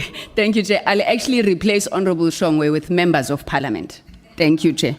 Chairperson, Honorable Dear, my last question on this matter, and you heard that you were told that you can choose to say that you won't respond, they must ask the relevant person. But I'm asking your opinion. Do you think, in your opinion, Honorable Deputy Minister, that when Mr. Zuma, who's the president of the MK, appoints deputy presidents in his party, do you think he consults his members and says, no, maybe take this one, leave this one? On a point of order, Chair? Yes. Chair, you have established a norm here through a point of order which has been raised by Honorable Sangweni. You sustained it. She said it's unfair to ask from witnesses questions to which they do not have answers, because such questions must be asked from the relevant people who made such decisions. And you correctly sustained the order by saying it was unfair for Honorable Shongwe to ask the witness the question he was asking. So the same member, Chair, who made that order, who raised that order, again is falling on the same trap. So we're just appealing for consistency, nothing else. Thank you, Honorable Nomvalo. You heard me correctly, and I'm happy that you say the order was correctly sustained, and this order is equally correctly sustained. Thank you. No, I thought you had a counter, so, but thank you. If it's sustained, Chair, I will withdraw the question about whether Mr. Zuma consults his party members when appointing deputy presidents. But then, so would you think that the question that was asked to you about whether President Ramaphosa should have asked you that no, take from one of us, was that a fair question? It was unfair because in terms of the Constitution, which I think all of us should be our Bible as lawmakers, is that it gives the president the power to appoint cabinet members and deputy ministers among the members in the National Assembly, but also goes further to say he can appoint 2 ministers, not more than 2 ministers, and not more than 2 deputy ministers from outside the National Assembly. I thought we are lawmakers, they are obvious we do. So they give him that power. So that's why I said, I can go and say, why do you not appoint me on this one? And also the other thing I want to clarify, members or deputy ministers, in terms of the Constitution that I'm talking about, deputy ministers can't act as ministers. Only a cabinet minister can act as ministers. That's in the Constitution. So if we want to make deputy ministers to act as ministers, you are lawmakers, you can change the Constitution. But in terms of the Constitution, deputy ministers can act as ministers. That is why they have to bring another minister who's Minister Mantashe to assist in this regard. Thank you, Chairperson. I have no further questions. Thank you, Honorable Deputy Minister. Thank you very much, Honorable Member. Thank you so much. The next speaker is Honorable Skosana. 15:44. Your time ends at 5 minutes past 16 hours.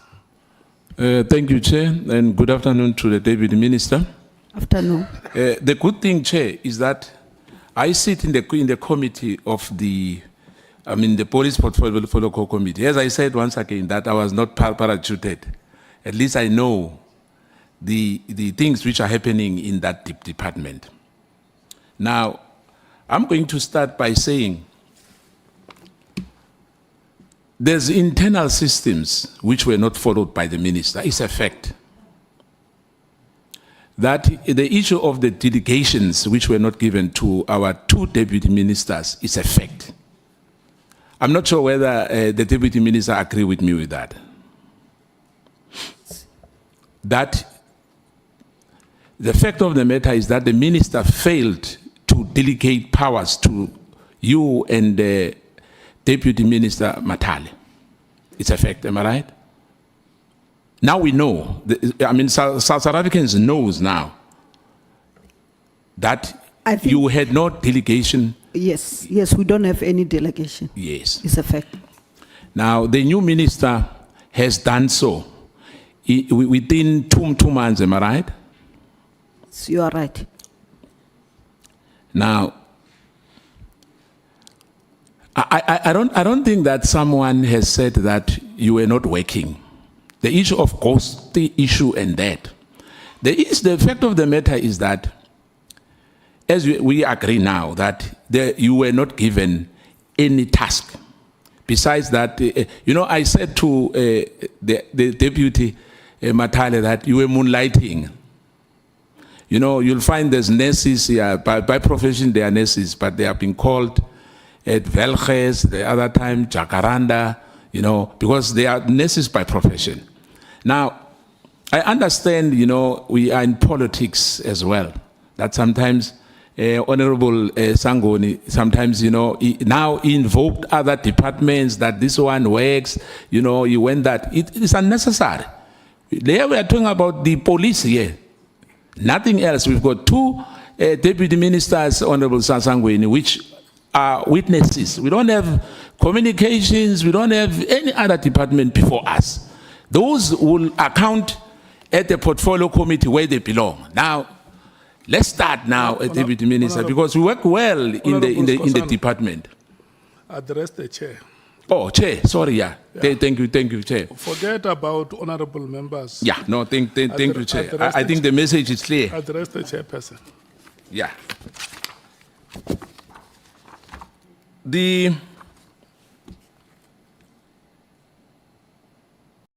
There was a question here which I'm going to pose to you.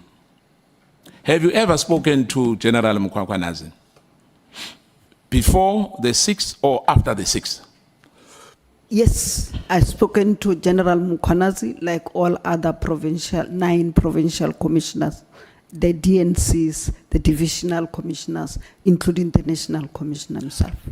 Yeah, I'm talking about regarding the matter of the PKTT. Have you ever spoken to him about that? No. After the 6th, you never spoken to him? No. Because he mentioned that there was a minister, a deputy minister, but he didn't mention who, whether it's you or it's he never said Dr. Boshielo or Deputy Minister Matale.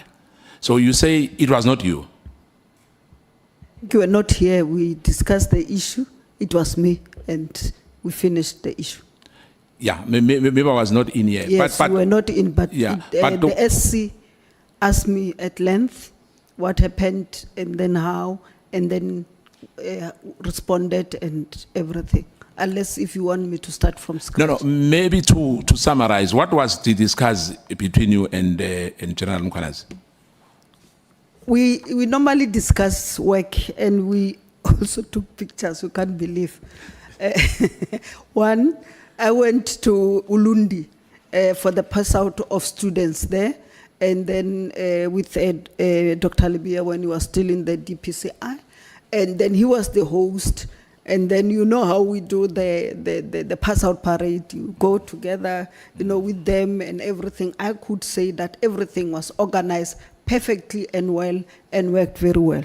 Also, we went there when we were launching our national safety plan that we are implementing now in all the provinces. And then we were warmly welcomed by him. But also as we meet in the MINMEC and also Board of Committees meeting. So we'll have a chat. And I must say, you know, that guy is very brilliant, the way we exchange issues and ideas, you know, I think it's very good. Let me touch the issue of the Constitution because you have touched it now. When you say it's a prerogative right of the president to appoint whoever he wants to appoint, or if she was a she had all the right to appoint whatever she wants to appoint as president, because the Constitution allows him or her to do that. Am I right? To appoint the president? No, I'm saying the president.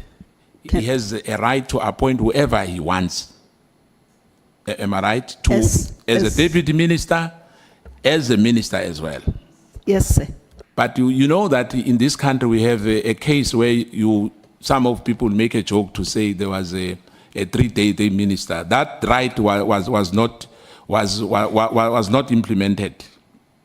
We are aware of that.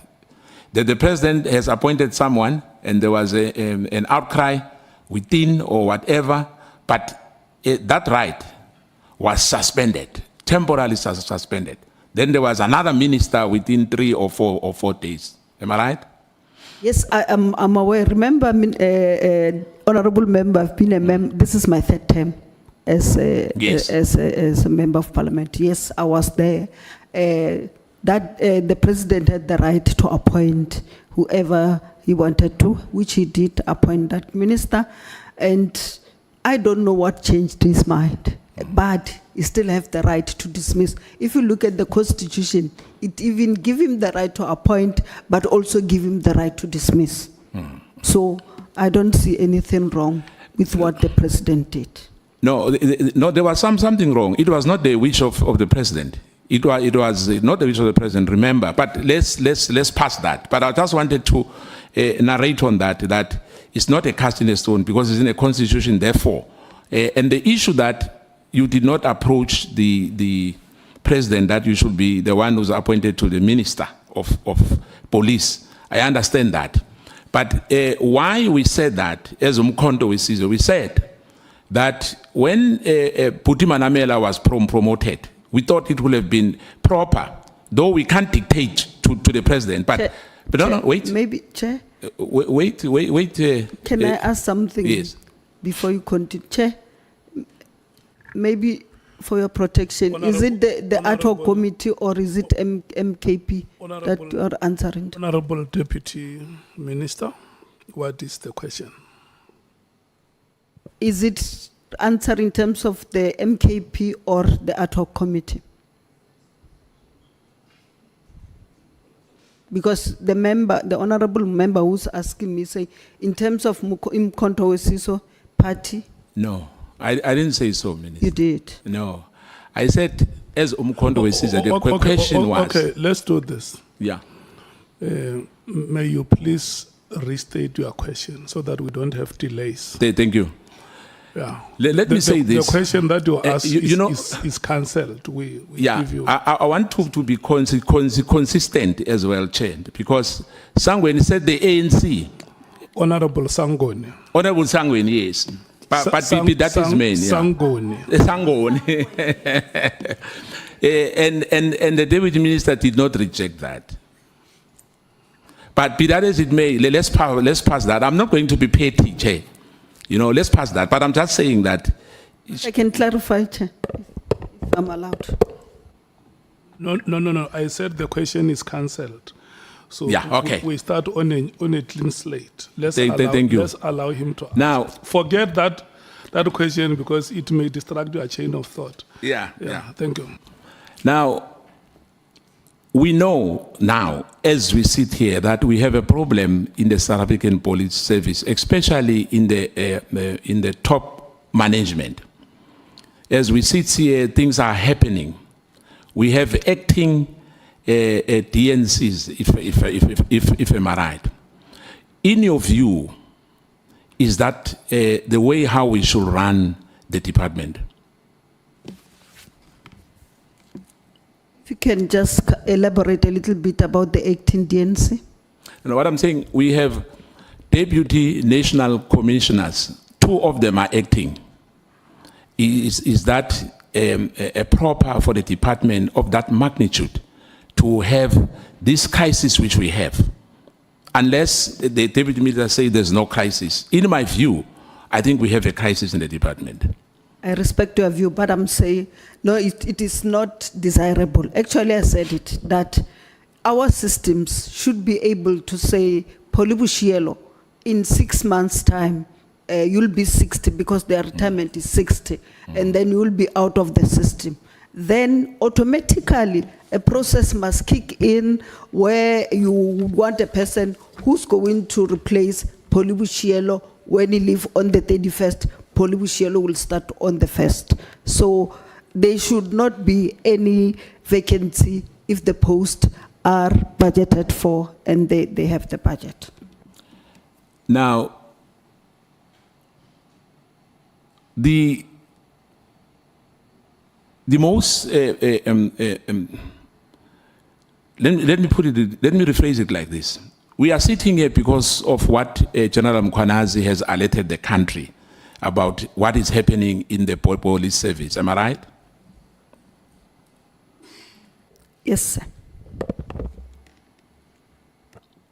You know, it's in fact, I must say this, that perhaps in the future of what exactly is happening here, we must try to avoid and you know, the issue of the participation in this Ad Hoc Committee, because some of us, as we worked, you know, in the portfolio committee, we know exactly what happened because we started in the beginning with you. So we know exactly what is happening, what are your challenges as well. And remember, we want to help.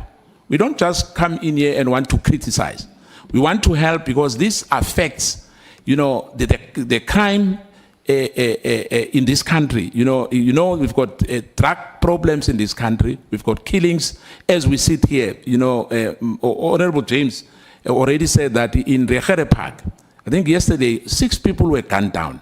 In Cape Town, it's like a song. And we know that we won't be able to have policemen and women in each and every street in this country. We know that we still have vacancies as well which have to be filled, both in the detective service and in other criminal intelligence, VISP and others. In your view, what do you think should happen going forward, just to make sure that the integrity of the police service is maintained and we have the confidence of even internationally as well, because as we sit here, our image is battered. Thank you very much, Honorable Member. If I can take you to number 48, where I said the work of this Ad Hoc Committee must lead to the SAPS that is not only effective, but is trusted. Based on the evidence that have been presented before you by the Minister, the National Commissioner, the DNC, and the Provincial Commissioner, I believe that trust will be built on 3 pillars. The first one, the pillar of lawful process. Second one, the pillar of internal accountability. And the third one, the pillar of external oversight. You know, my only worry, DM, is that the minister, it looks like he was working on silos. The issue of the IMC, that if I heard you well, he never discussed anything with you that this PKT team, it was not only for our department, you know, the police department. There was other ministerial, I'll put it like that, to say there were other ministers as well. But as well, they were not consulted. Am I right? We know now, yes. The minister was here. You asked the question, yes, and he responded. So, no, what I want to find out from you, that he never discussed anything with you when it comes to PKTT. PKTT or the IMC? No, the PKTT. I'm talking about the PKTT before I go to the IMC. Yes. As I said, we did not discuss it. We discussed it when we were doing the organogram. Yes. the organizational structure. And then on the 5th of March, when we went to the portfolio that we're in, remember it was on the program. Yes. The three, the crime intelligence report, the KPTT, and also what Lieutenant Mkhwanazi said on Police Day, 2025 Police Day. So that's when I then realized what is it all about, the background, its successes, and everything. Thank you. Yeah, why I'm asking that, DM, is that if I heard you well earlier, you said, you know, you were in the border, you were deployed in Northern Cape, Northwest, and Limpopo. Then you were doing some in the border. When you came back, you know, you bought some fireworks, you know, and prainyana of some kind. And you were shocked. You thought it's a fake, am I right, if I remember well? You thought that letter was a fake because social media, there's a lot of fake news anyway nowadays. But you were shocked that it was real, that the letter was issued by the minister. I'm not sure whether, perhaps it's not like, I think consultation as well, as I work with my colleagues. Obviously, if I have to issue a serious matter like that, I mean, the respect which was supposed to be confined to you between yourself and the other deputy by the minister was essential in this matter. Do you agree on that? I just want to go straight to that question, as you said. And then we said, I said, is it? I think you want number 46, where you said this meeting allowed me, I'm not sure, when maybe. you phoned me, 46. Page 17. No, it's conclusion, page 17. Was it- There's somewhere where I was asked, remember we asked these questions, it will be a topic so that I'm accurate and not wish, oh, it's number 11, page 11. I said, like you said, that I became aware of the letter and then thought it was fake until it was done. If you can go to 27, I said, in my view, respective view, not anybody's view, whether Yes. right or what, I believe that the letter could have been handled differently because of its sensitivity. Consultation with relevant stakeholders could have been preceded the writing of the letter. The gap created by the lack of reasonable and adequate consultation gave the opportunity for the controversy for this controversy to erupt. And I think there's one honorable member who asked me, what do I mean by relevant stakeholders? And then I listed them. Yeah, and quite frankly, it was really distasteful, to say the least, that Brown Mkhwanazi knew so many things which are happening in the department, which you were not privy to. Am I right? Actually, I don't even know Brown Mkhwanazi. I remember you said that, but what I'm saying, we are concerned that the matters which were supposed to be known by the two DMs was the person who was privy to the information. Why is the minister was your colleague? You didn't know about that, but Brown Mkhwanazi knew about these issues. Some other issues of the department. I think that's what maybe at the end of this process, you would have the evidence. For sure, you'll call him to come and answer for himself too. You can't take one side of the story. And then after you have that, maybe when you come to that conclusion, you'll be able to give us the report. Thank you. Yeah, in fact, Chair, why I'm saying all this is because the DM says this on number for page 17, number 46, this meeting allowed me to have an understanding of the operations of the PKTT because I had not been privy to its operations and reports. So, in other words, there were a lot of issues which were happening which we were not privy to. Am I right? Yes, remember we just came in. Yeah, but what I'm trying to say, remember you almost had 12 months, am I right? 13 to 12 months working with the minister. Yeah, but it's like between, maybe you July. can't count July and December. Oh, okay. But in your view, when I conclude, or perhaps the question will be that the decision is not yours. That I know.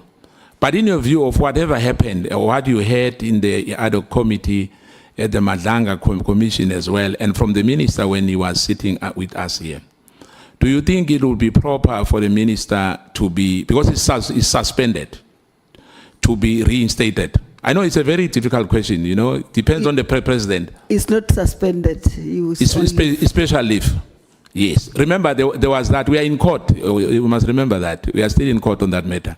That the issue of special leave then changed to, there's another word which they use, SC. There was an issue of special leave. Then there was an issue of, remember, the leave, when you go on special leave, you ask for, am I right? That is a legal question. I agree. I have 31 qualifications. One of them is not law. Yeah. I did not do law. So it will be more on people who can interpret the law. And DM, the time of the honorable member has expired. I thank you, Chair. Thank you so much. Can we take Honorable Cameron? Is your hand up, Honorable Matthews?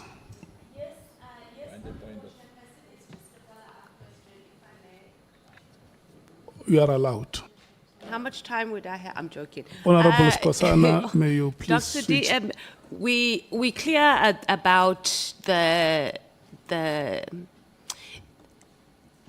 message that you received and that you were the deputy minister that was part of that message that Lieutenant General Mkhwanazi spoke to us about. You've indicated that you have a good working relationship with him. Did the two of you engage about who this deputy minister is? Because when he came before us, he didn't know who was the deputy minister who was part of the messages that went about. He did not know. As I've explained to you, when we deal with this issue at this level of the executive, you're not necessarily personal. You get a tape from the DNC, a concerning one, that there's this thing. What you do then, you go to the National Commissioner as the head of the administration and say, Commissioner, there's this thing. And then that's how it came in. So we never discussed this thing. So I wasn't asking in the sense of you reporting to him, but I'm sure you listened to his testimony here, and he said he spoke about a deputy minister that received a message. So I'm talking about after that, did you have an engagement with him? No, I did not, Okay, because he that's was fine. not addressing me, he was addressing you. And I don't know why he didn't say DM Boshielo. Okay. So you think he knew? I don't You know. don't I know. can't Okay. I can't talk. Thank you. Thank you, Chair. Thank you so much, Honorable Sangun. DM, why do you think General Sibiya sent this message to you, specifically you? Why not the other ANC DM Matale? Why you? I don't know whether he sent to me only, because as I said, the message were not all only from him, it was forwarded. It's that one that forwarded many times. It's just that for me, it concerned me when he said, I must be careful, they might be backing my phones and emails and what. And then that's when I then said to, we spoke first with the National Commission after, and then I said, National Commissioner, I'm surprised, what is this? Then that's what happened. Thank you. Thank you so much, Honorable Sangun. Thank you so much, Honorable Matthews. Thank you so much, Honorable Deputy Minister. Honorable Cameron, let me set your time. 9 minutes past 4, 29 minutes after 4, your time expires. Thank you, Chair. Thank you, Chair. Let me just sit forward a bit. DM, DM, I'm going to jump straight into it. With regards to the a lot of information that has come forward regarding relationships between senior South African Police Service members and the likes of persons like Kat Matlala, etc. Someone like Mr. Matlala, who also seems to have received tenders and so on, like the Medicare 24 contract, I'm going to touch on that again now. From your position in the ministry, did you at any time notice anything strange regarding relationships with a Kat Matlala or a Brown Mkhwanazi? I know you've already said today that you don't know them, so I'm not insinuating that. But did you pick up anything strange? If so, what was it?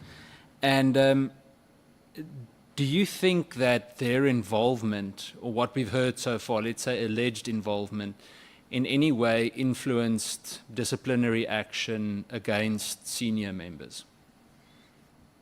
Thank you very much, Honorable Chairperson. The first one, as I said, I don't know Kat Matlala, I don't know Brown. I heard them when they were spoken in this ad hoc committee.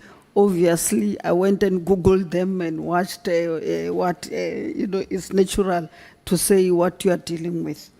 But in terms of the tender, the minister raised a concern about this tender in December. And I must say, I did not understand because we don't get involved in tenders as deputy ministers or as ministers. It's the accounting office. So I don't know what tender is there or what. So I was surprised when the minister raised a concern about this tender.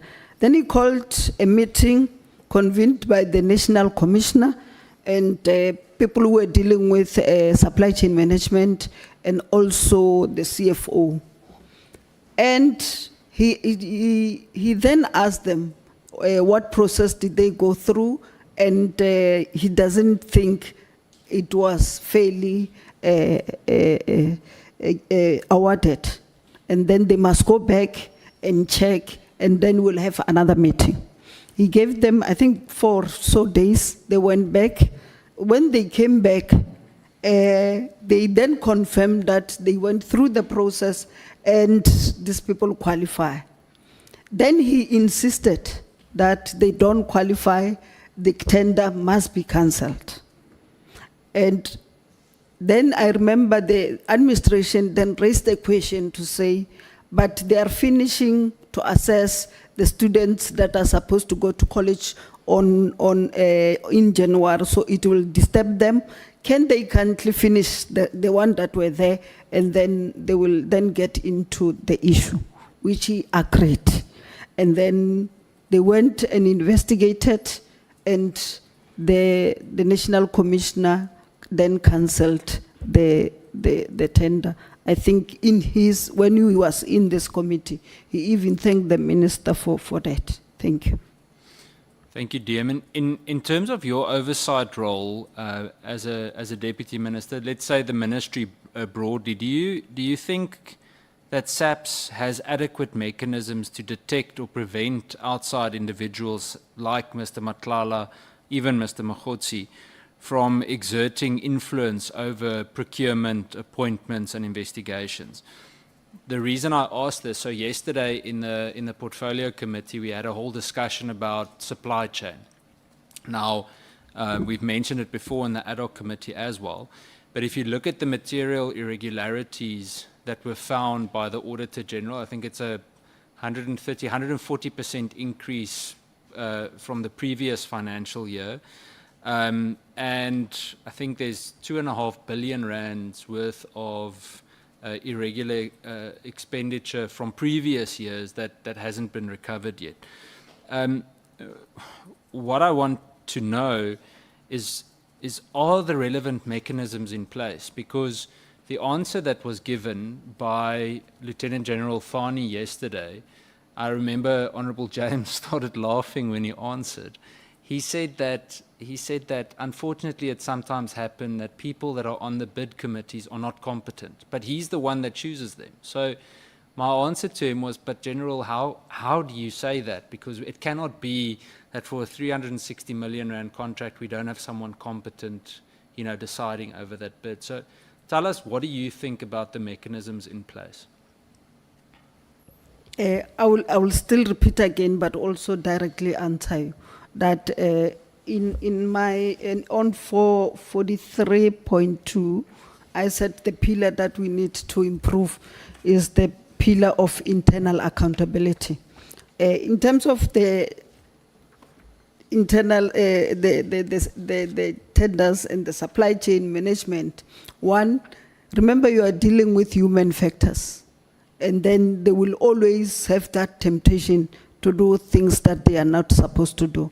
That is why I'm proposing that we digitize or go online so that we are able to trace what is going on and then be able to take irregularities just in time. Secondly, they must be vetted.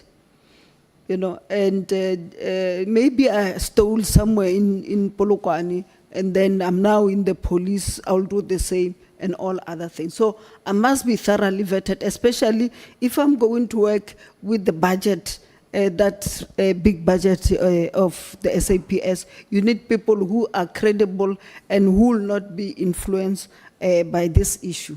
The third one, I'll still go back to the priorities of this government, the third one, where we want to build a professional, ethical, and democratic public service. So you need people who are ethical and honest in the supply chain management.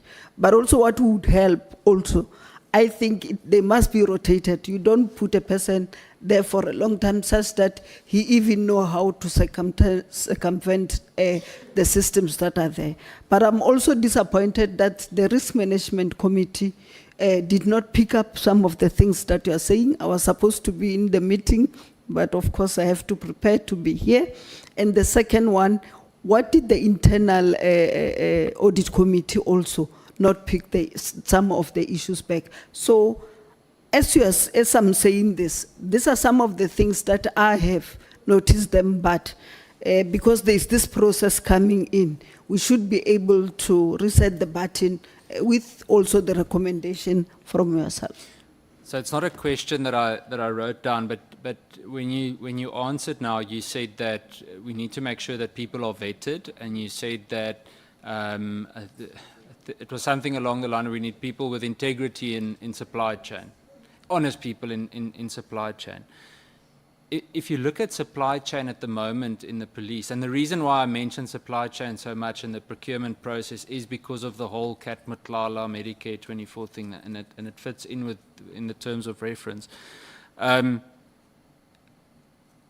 How would you, from your side, explain the fact that we currently have a divisional commissioner of supply chain management that himself was implicated in a previous SIU investigation? You're aware of the Red Roses company and the PPE and so on.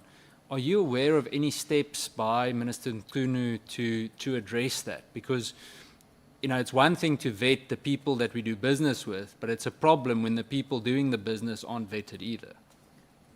Yes, I'm aware about it. He brought it to our attention, and then a meeting was called with the National Commissioner, and the matter is, as you said, is in the report. And the minister raised a concern that why is this person here when there is this thing that have to be there. I'm not sure whether the National Commissioner was able to investigate and give the minister the report, or where is it? But the minister, yes, we picked it up, we discussed it, and rightly so, the minister can investigate it. Is the National Commissioner that was supposed to do that. Thank you, DM. DM, I've got 2 or 3 last questions. With regards to the Medicare 24 contract, there were obviously a whole lot of serious allegations that came from it. And specifically the irregular procurement process and the relevant costs. And again, you can address it from your point of view in the ministry. when you first became aware of it, I know you said that the minister gave the instruction and so on, but was there anything else that was done to zoom in on this? In other words, to determine who made the choice, who signed on the dotted line for them to come in? Because if I'm not mistaken, and excuse me for asking the other members of the police committee, of whom I only see one here now, two, is that the Auditor General indicated that the Medicare contract was actually part of this last year's financial year's irregular expenditure. So what I want to understand is that there's someone at the moment, a few people sitting in SAPS management that signed off on it, not having gone through the correct process, as the Auditor General has shown us. What else was done to get to the bottom of this, to address those individuals? That's what I'm saying. The minister was very particular about this tender, and his belief, and very strongly so, that it was not awarded correctly, and he also demanded that it be cancelled.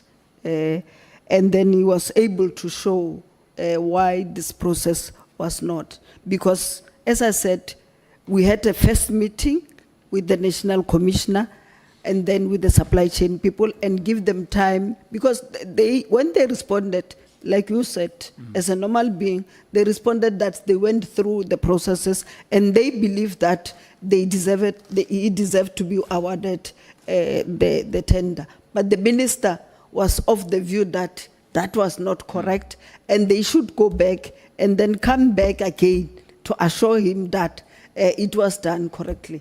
So when they came back, they still said they went through the process, but the minister could not hear any of it, and then he then said it must be cancelled. That's when they pleaded that they finished the remaining one, and it was done. In terms of action taken against these officials that have done this, I've not had a report from the National Commissioner.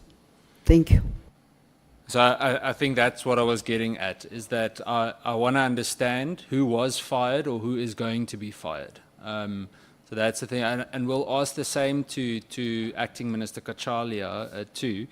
But I think that's what we want to get to. We want to see heads roll for that, because that's not a mistake. The Medicare 24, and I think it's important for the record, Chair, especially when it comes to the people from procurement from SAPS, not the ministry so much, is that the Medicare 24 contract wasn't a minor oversight or a mistake. It was blatant corruption. People saw an opportunity to steal money from the state. They pushed it through in order to enrich themselves. It's that simple. So I think by the end of this, even before the Ad Hoc Committee ends, we should have already seen people being fired for stealing tax money. The last two... Chair, yes? Just to also add what you're saying, one of the brigadiers, you know, that is resigned within 24 hours and joined the Medi 24. So, but we'll still follow up in terms of action that need to be taken. That wasn't a good pension decision for her, because the contract ended very quickly. Dear, my last question is with regards to consequence management. In your view, if you had to start a cleaning process of SAP senior management, who would you zoom in on regarding procurement failures? So that's the first part of the question. And if you had to start the lifestyle audit process, who are the, let's say, the 5 individuals that you would kick off with? The reason, and I want to quantify or qualify why I'm saying this, is that I believe that if we want to clean up SAPS, we have to address the integrity issue. So I want to understand from your point of view and the experience you've gained over the past year, where do you think we need to start with that integrity testing process? I think I've said that, one, we need to according to me, check the qualification if they qualify to also be there. I've talked about the vetting. The lifestyle audit also might come in to understand what is going on. Appoint people that are able to do their work and have integrity or any other thing. Where I am, Chair, I must be honest to you, I'm not able to point to say where Paulina Shela Boshielo, Honorable Cameroon, and what they should be out, and then thereafter the system will be foolproof. I'll be telling lies. I think we need to explore also what other organizations are doing to improve their SCM and all others, and then come out with what will work for SAPS. So I think that's what I would do. Thank you. Thank you, DM. Chair, just a closing comment. I think we have to try and find some kind of a way, I'm not sure how yet, to quantify the losses that we've seen. So yesterday, the comparison that we made from the Auditor General report, Honourable James was speaking about the scanners. I think Honourable Matthys at some stage, not yesterday, but previously also spoke about the scanners. There were a few members that spoke about the scanners that needed to scan cargo coming into the country. Now, with 650 million rands worth of irregular expenditure, we could buy more than 20 scanners. And it might be a very simple comparison. There are many other things that are also needed in the police. But I think we need to start understanding that this isn't just money that we just lose along the way. It literally is the difference between success and not. Thank you, Chair. Thank you, DM. Yeah, I agree with you, Chair. But also, the other issue that me and you knows is that the CI, while it's part of the SAPS, also report to the Joint Standing Committee on Intelligence, and then on other operations that, encounter intelligence and all other things that are not for the public. That is why they report there, So that's why I'm saying we must benchmark with organizations that the same as us, because it's a different thing altogether. But I'm taking your advices with the humility that it deserves. Thank you. Thank you, DM. Thanks, Chair. Thank you so much. The two of you, Honorable Cameron and Honorable Boshielo, belong to another committee. When you are here, the chairperson is me.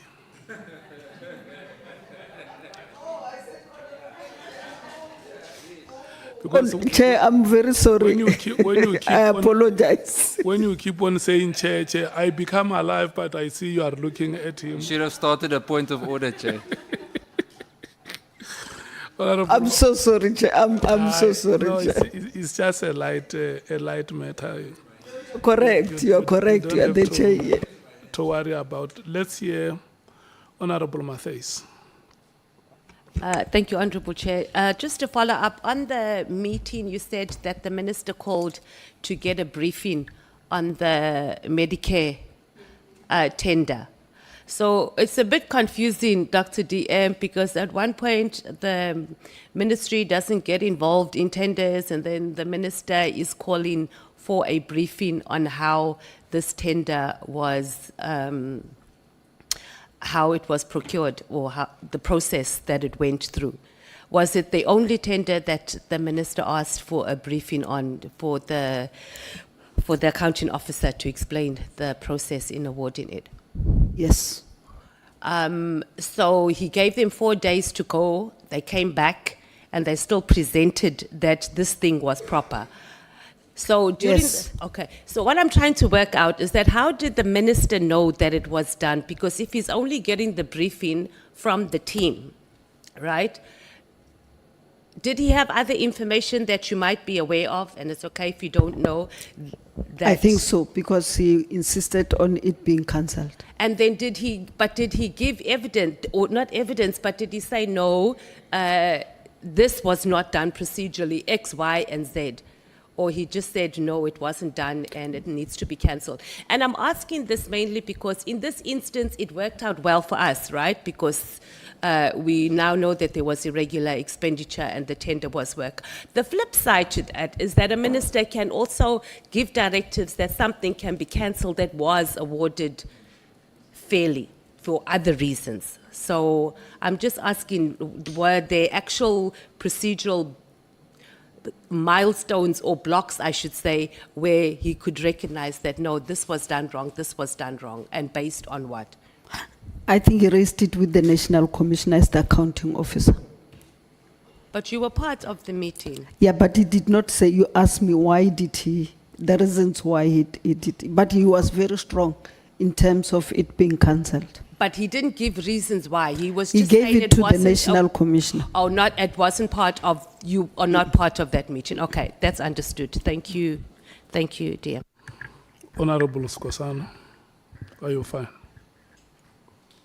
No, Chair, when I raised my hand, I just wanted to say to the TM that our chair is not a chair here today. So you already pick it up. Thank you. Oh, because the two of you are here, you are intimidating Honorable Bangazita. Thank you, Honorable Chairperson. Good afternoon, Honorable Deputy Minister. Afternoon, Honorable Mkhwanazi. Well, a lot of questions actually have already been asked, and you have responded to them. So I honestly am not going to spend time asking you questions that have already been asked. However, I'm interested to know how often did you have meetings with your minister as deputy ministers, something like executive meetings where you would actually get even debriefings from the minister and or the national commissioner? I think we had meeting, but not necessarily a formal meeting where, you know, it's prepared and then there's an agenda and then you can get a thing or whatever. But what was consistent was the meeting between the ministry and the top management of the department. In those impromptu meetings, if I may actually describe them like that, the issue of the minister's intention to disband PKTT never arose. It arose when we were discussing, as I said earlier, maybe because you came a little bit late, when we were discussing the organizational structure, and then it came up and we discussed about it. Thank you, Deputy Minister. You have already said that the minister had not actually assigned any roles and responsibilities to you, but were you able to inform the president who had actually appointed you that, look, Mr. President, you have appointed us, but we still have no roles and responsibilities, and therefore we would not be able to actually report on our performance because we have yet to be assigned any roles? As I answered earlier, we raised the issue with the minister himself. So we have not reached a point where we had to really go to the president and raise the issue. Thank you.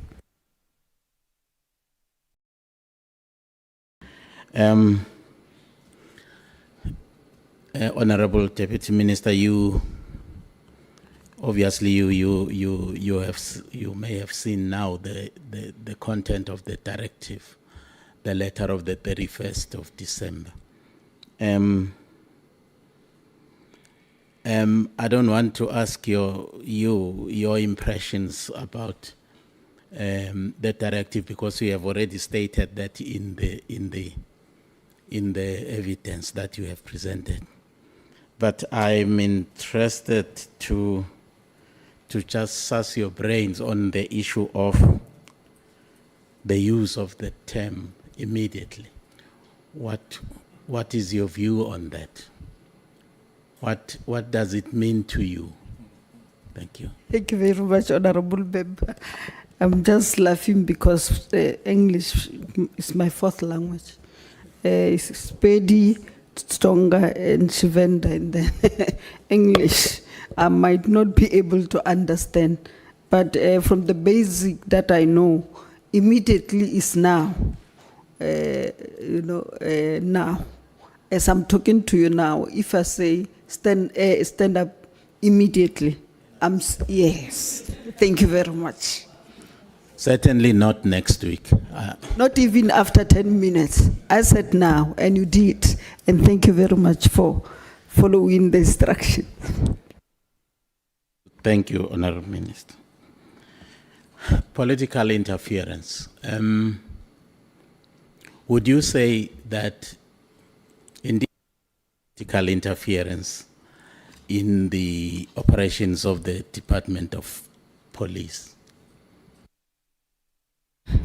As I went to length from page 30 on the issue, whether the minister conduct amounted to unlawful interference in a legal issue, it's necessarily a legal issue question which can be explained by our honorable. I know he's going to SC to be able to explain to us, because as I said, I declared that I might be having 31 qualification, but one of it is not being a lawyer. So in terms of the two, when I explain, in terms of the two offices, the executive authority and the accounting officer, there is an interface, they must work together. There is no way in which the accounting officer can work on his own there and the executive can work on this one. This one comes with strategic issues mandate from the cabinet and then from parliament and others. And then this one must be able to implement it. So there's no way they can't interface and do that. So in terms of what I'm saying is that they should have met and discussed the issue. They would have agreed how to go about dealing with the issues rather than immediately. I know you're talking about immediately. Thank you. Well, thank you, Honourable Minister. In fact, I was asking that question actually because in the directive, the minister had actually instructed the National Commissioner to stop filling vacant posts. In my view, and the view of other people, is that the filling of vacant posts in the Department of Police, it's a matter that actually falls in the hands of the National Commissioner, with, of course, the HR division in the department, certainly not the minister. And secondly, that the minister convened a meeting to discuss a tender and demanded that it be cancelled. And I understand that, and in fact you said it, and the other witnesses actually have said that ministers actually have no role in the issuance of the tenders and so on. But here Minister Mkhwanazi convenes a meeting specifically to instruct, not to ask for information, but to instruct that the tender be cancelled. Is that not interference? Thank you very much. Let me start with your vacant post. In terms of the rest of the letter, you can go to page 16 on 4.2. Then said the minister halted the filling of post immediately until substantive discussion between himself and National Commissioner takes place. According to me, in my own view, the minister should have provided reason to the National Commissioner on why the process have to be halted, and I think they would have come to reason why, and then understood. The other one, you did not mention it, but it's the port of entry.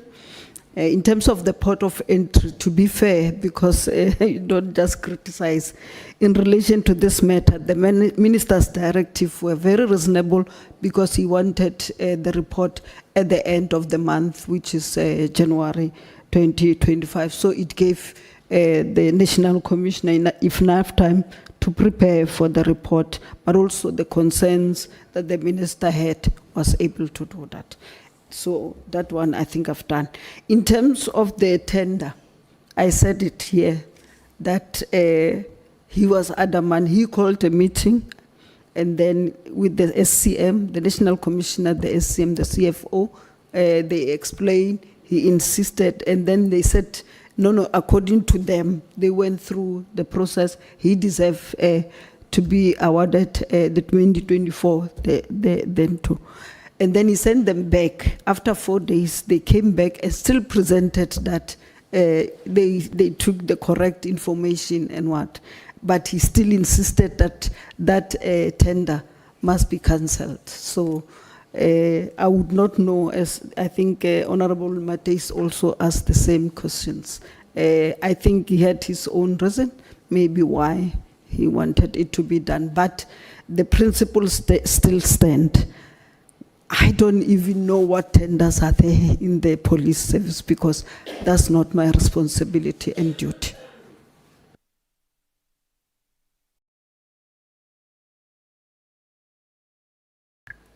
You want to allow him to ask on your behalf? Or me? No. He wants to make a follow-up.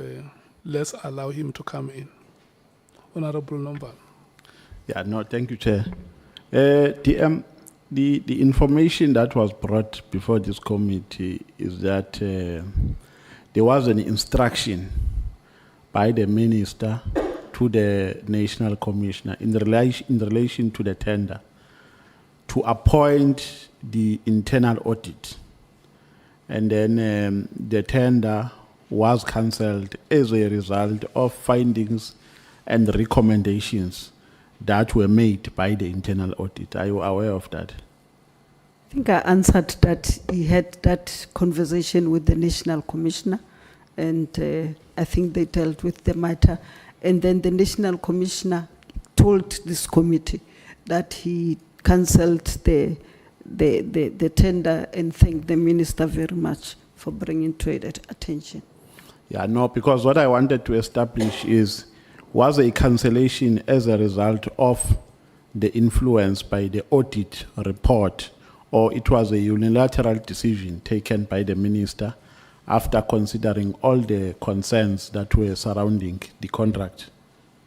That's something when they agreed with the National Commissioner, maybe they agreed on that process, because if the tender was actually cancelled after 4 or 5 months, not immediately.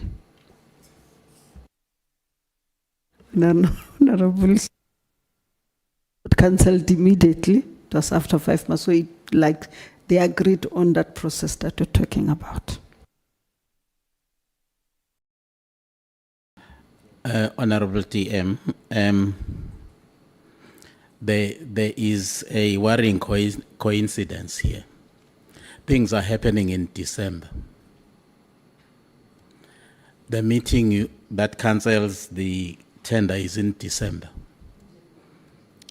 The letter that disbands PKTT is in December.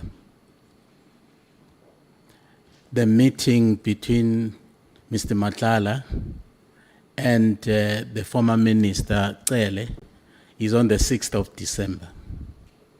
At that meeting, Mr. Nhlanhla informs the former minister, Mr. Cele, that he has actually been awarded a tender of 350 or 360 million rand, and that there are strings attached to that tender, namely that he is expected to finance the campaign activities of a particular candidate to the presidency of a particular party. And that he was expressly told not to ever talk to Mr. Cele and Mr. Zuma too. Then it would appear that the information actually leaked, that indeed Mr. Nhlanhla and Mr. Cele had met. And that must have actually infuriated certain quarters.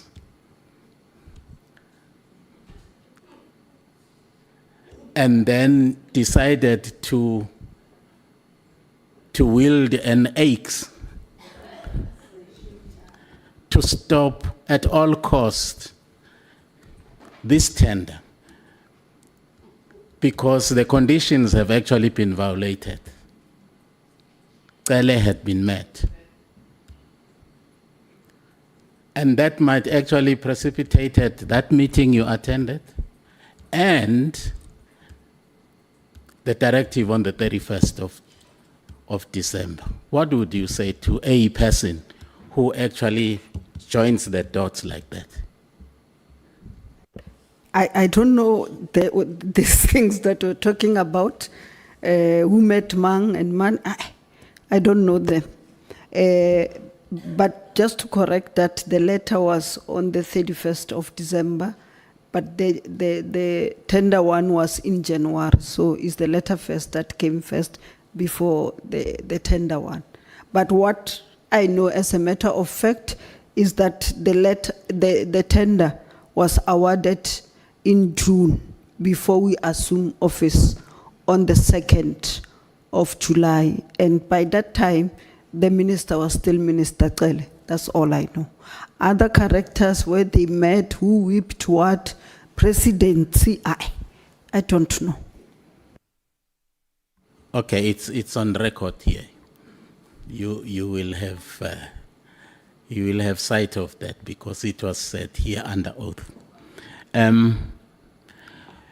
Honorable Deputy Minister, your views on the operations of the PKTT. Did they actually do a good job in your view? You must have read the reports and seen reports. In your view, did they do a good job? I'm just talking about the report that I found or was presented on the 5th of March, where they gave a background, why it was formed, when the president went there, and the late Kunu was killed and everything. And then the cases that they dealt with, the successes that was there, and the budget and all other things. Just looking at that document only, not being informed by anything or any influence, I think there was some sort of success in terms of doing their work. But would you then, on the basis of that report, say that the reasons for its disbandment, which were advanced in the directive, were plausible? I think I've said in my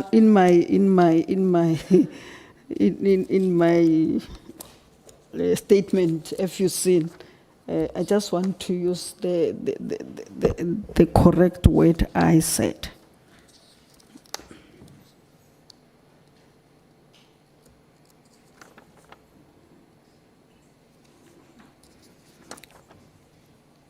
That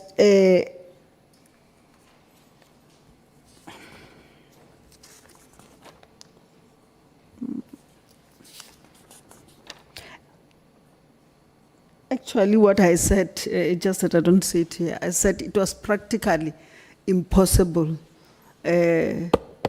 for the PKTT to be disbanded at that time on the 31st of December, but I wanted to use the correct word that I...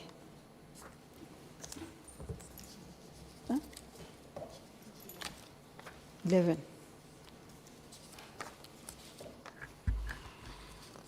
Bangazita. Bangazita. Bangazita. Honorable Chairperson, What is I'm aware that I'm left with 2 minutes. Okay. Yeah, but in short, I'm trying to say, because I don't want to contradict myself, I just wanted to give you the correct one, because it seems when I was on it, you were not yet here. But I was, oh yeah, there it is, number 35. I said, in essence, my view is that a consultative process would have provided comprehensive ground on which the minister could confirm his disbandment decision. The instruction to immediately disband the BKTT posed serious risk of impossibility of implementation. That is the word I was looking for. And then the report on which a disbandment decision could be taken would have possibly contained the status of the investigations and operations, the impact of the disbandment on these operations, and the general assessment of whether the PKTT is still serving the purpose. Thank you. Well, my last question actually has to do with your conclusion, Honorable Deputy Minister. I'm not sure whether it is going to be a question, but I'm very impressed with your paragraph 47 in your conclusion, where you are actually saying that it is essential to reinforce and rebuild trust in the South African Police Service. And then you get to the nub of the issue. You say it begins with integrity, accountability, principled leadership. I'm interested in the principled leadership. Can you unpack that for me? Thank you very much. As I was talking about the principled leadership throughout the day, it's like 1, working together as a team. 2, where there's a problem, you are able to deal with it immediately and provide solution. Where you see things are not working out, like I said, we could see there was some gap between the national commissioner and the minister. We're able to call them and tell them, fix this, because it's going to affect us. So those are principled one, not necessarily on whose side you are taking and whose side you are not taking. Thank Just you, that we Honorable. don't have time, I would have taken. Thank you so much, honorable members. Thank you, Honorable Deputy Minister. Stop Thank you, speaking, Chair. Stop speaking, all of you. Your time has ended. Follow-up questions, Honorable Skosana, Honorable Matthews. Thank you, Chair. DM, when I was asking, I think maybe I've omitted that. I just wanted to find out whether the Department of Planning and Monitoring have indeed you consulted, or perhaps raised issues, especially when what you told us that there was no delegation of powers. They were aware of that, because I believe that department is responsible as well to make sure that everything works well. All the departments in particular, were they aware of what was happening between you? Yeah, thank you. Is it directly related to the questions that Yes. Bangazita was raising? Okay. Honestly, I would not be able to answer that one on behalf of other department. I'm not saying on the other department. I'm just saying that because the Department of Planning and Monitoring, what the President has said is that all the departments, there will be evaluations of everybody. Forget the lifestyle audit. What I'm saying, they were aware of that you have a problem, not that we're not working. I think let's put that aside. The issue that they were in consultation, perhaps you've been ever consulted or felt perhaps we have done better by going to them to say we are stuck here. No, not necessarily the President. I'm talking about that department, because that's their responsibility. I did not know about that responsibility and that instruction. No, thank you. Honorable Matthews. Thank you, Chair. Mine's not really a question, but just for our evidence leaders to please follow up with the National Commissioner. I don't recall us getting a copy of the report of the investigation that led to the cancelling of the tender. And just for clarity, we are not saying that we support or we don't support the cancelling of the tender. The issue here is that whether it was done, was there political interference, and how the matter went. So we must get the report, and also who were the investigators that investigated the tender that led to it being cancelled. But to be clear, Okay. we are glad that it was cancelled. We just want to know if it was done properly. Thank you, Chair. Thank you. SC, do you have any further question to ask? I'm checking, yeah, all the speakers have, my speakers list is exhausted. I'm checking if you have any question to ask the Honorable Deputy Minister. Thank you, Honorable Chair. Just to continue, Honorable Deputy Minister, the fish and pond and sea analogy. It seems to me that you're a very small fish in a huge pond. And what your I want to thank you as the team of evidence leaders for your cooperation and for your evidence here today and your insights. I think the tendency is to say, no, you hear Katmatlala, you hear about Brown Mokhotsi in this thing. But this is much, even though there are millions and millions, hundreds of millions of rand involved, it's much bigger than that. It's what we've heard from the Portfolio Committee. Over a period of so many billions of rands that's been lost, stolen, leaked, and misappropriated. So, firstly, we're talking about a huge department, maybe the biggest in government. It's difficult to know where to start this rot that we now know that has manifested.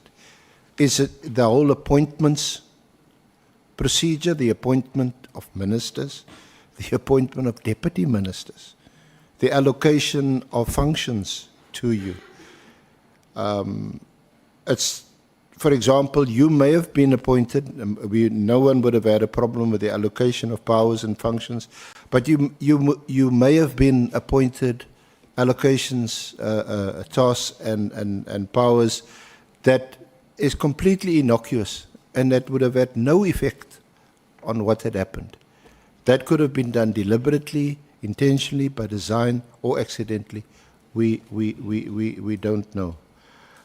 Or is it the appointment of the most senior management, the National Commissioner, Deputy Commissioners, divisional heads, some by the President, others by the Minister?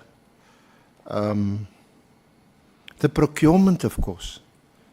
Can you be held accountable for the appointment of an evaluation bid committee, the adjudication committee, and then the authority who finally signs off on the big procurement? The organizational design. Your evidence here today was, and that's important. It's not useless evidence, that you weren't even aware of the PKTT until, I think you said, firstly it was in a letter, and then you became more aware of it on the 5th of March when you went to Parliament, and like many of us just heard the presentation there. Issues of crime intelligence. It's just way above your head. Then there's oversight here in Parliament itself. Is that effective? Or is it often the case that it's too late? The horse is already bolted. The infiltration in all these other sections of the police departments has already taken place. And by the time we come here, the best we can do, if at all, is some damage control. So then there's the difficult question which you tried your best to avoid because you're not a lawyer, but there's the issues of executive authority and operational management. Is that line, is there a bright line, or is there some vague area where ministers, deputy ministers should still assume some control? But obviously, people who are honest and who are committed to cleaning up the process. So there's the issue of competence and whether people are qualified to hold certain positions, and vetting processes. Are people just being appointed, and the next thing you hear, no, but actually they've got some hidden or dark past, and they should not have been appointed.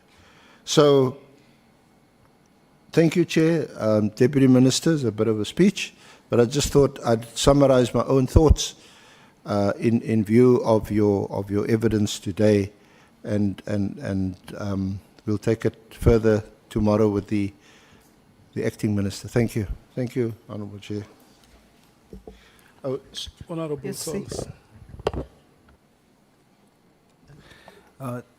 Thank you, Chair. I wanted to do this privately, Deputy Minister, but upon reflection, I think it's best I do it publicly.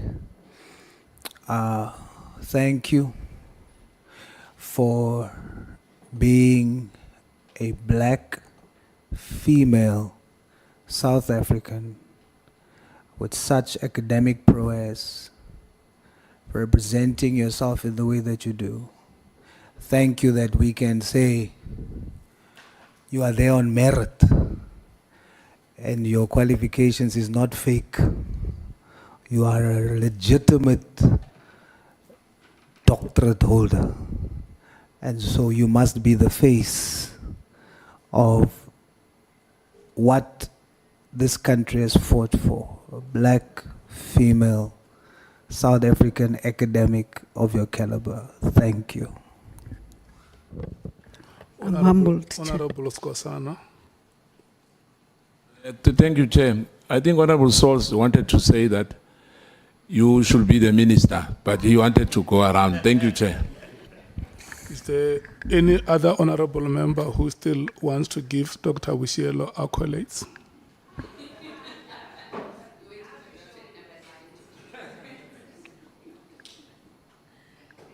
Yes. You endorse what he said. A black. No, Chairperson, for the record, the MK does not speak for the Patriotic Alliance. He says an African female from one of the most rural provinces of the Republic with a doctoral degree accompanied by 30 other qualifications, and not from one institution, from many institutions. This is what we have been saying, Honourable Boshielo, about the two female advocates that work with the senior counsel.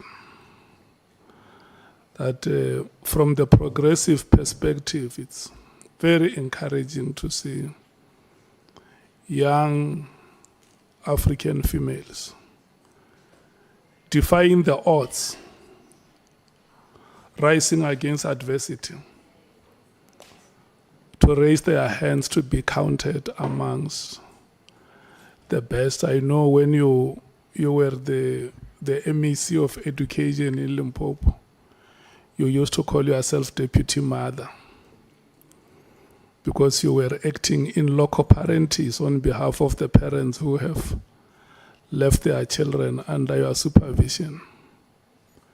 And what the honorable members are saying here is that you must continue and live to be the inspiration that you are. When you come here, the SC announces to South Africans that you are a doctor with 30 other qualifications. It lives up to our mission in the National Development Plan when we say we want to build a global citizen. But you know, the cherry on top is when you say your doctoral degree is on technology, which is the economy we live today. And Honorable Sangon is going to agree with me 120%. When we think about technology, in fact, you must inspire many other South Africans to say, when we think about technology, we must run like Usain Bolt on the tracks. We must run like our own Akani Simpini on the tracks when technology comes to mind, because technology is the world we live today. And it comes in paradigms.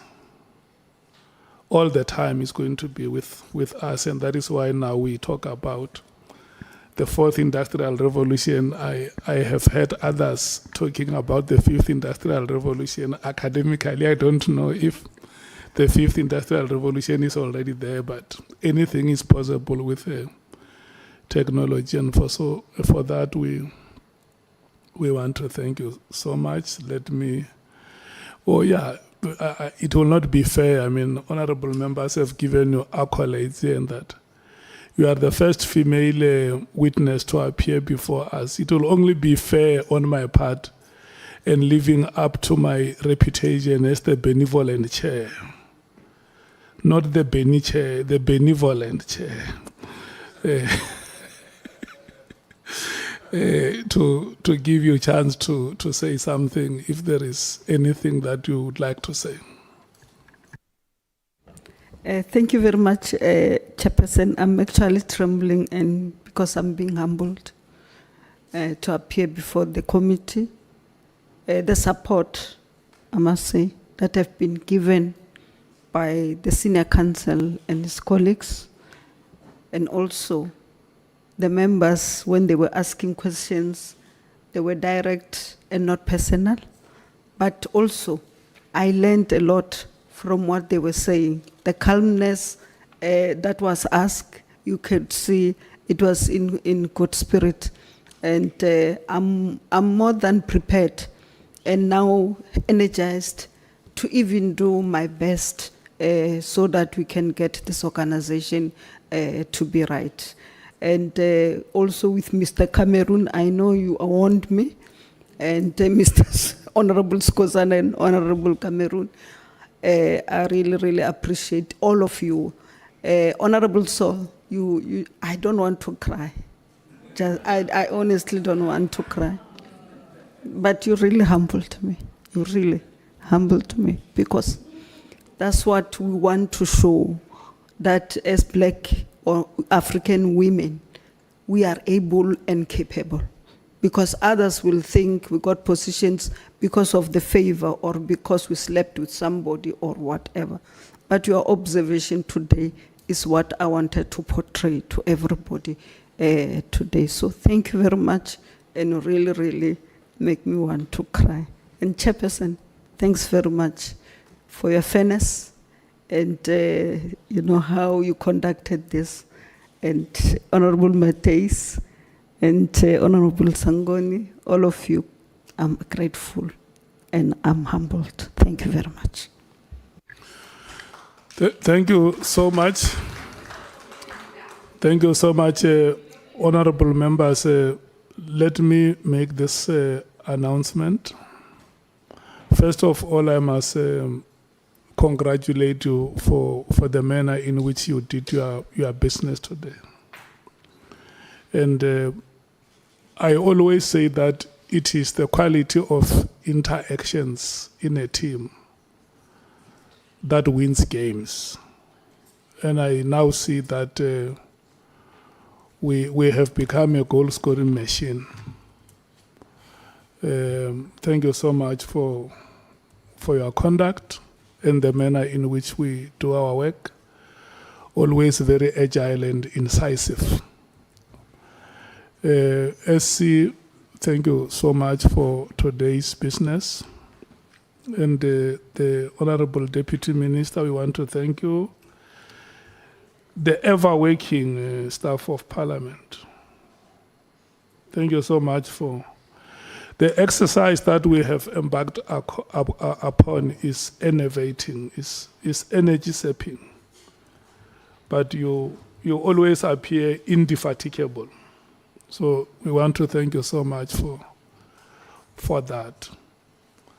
And the members of the media who are with us here this week, tomorrow, is Honorable Minister, Acting Minister Kachalia.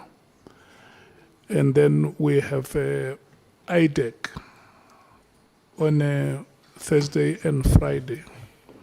We are going to start at 10 o'clock tomorrow. 10 o'clock.